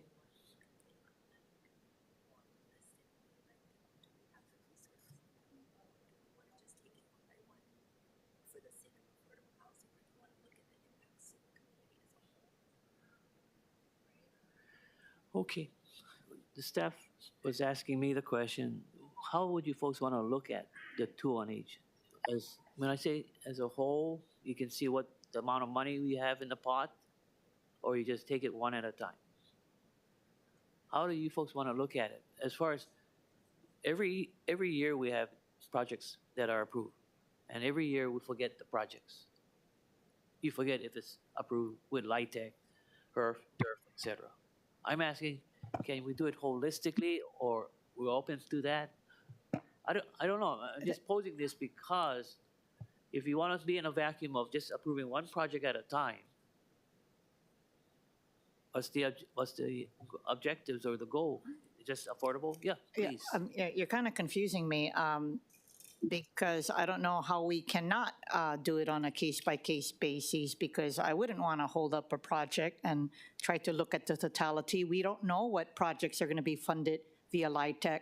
That is their job to worry about that, and some go back again. I know many projects, including in my district, do that. So I'm confused by your question with regard to holistically, because I just wanted to pause to see how many are out there outstanding on your behalf. If you folks don't want that, that's fine with me.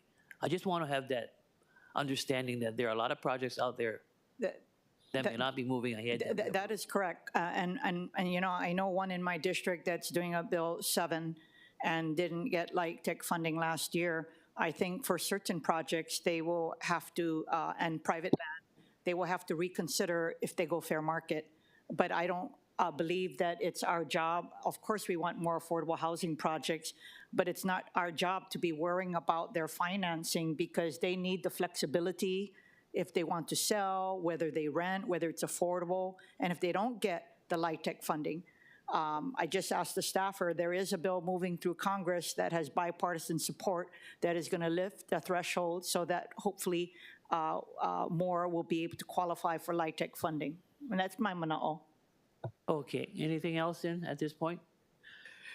Chair, Tyler? I appreciate your intention here to look at things holistically, but I agree with Vice Chair Kiaina in that it's difficult, I think, for the 201H projects to take them together. We have to take them piece by piece.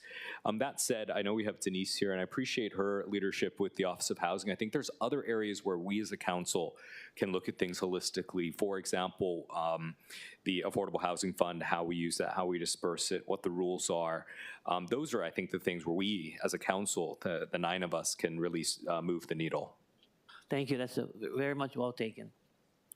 And that's why we had a great discussion this morning in regards to the project in Chinatown, if a lot of it just went to the fund and not to the community. Radian, any other thoughts? No? You're happy with things? Okay. Matt, you're okay? Keep the country. Okay. Mahalo, Chair. So if there is no further discussion, the meeting is adjourned. Thank you very much for all of your patience, and for the officers and the staff, thank you very much. For HHFDC, thank you very much. David and Randy, I'll come by one day to talk stories more. But best wishes to all of you, the Year of the Dragon. Aloha.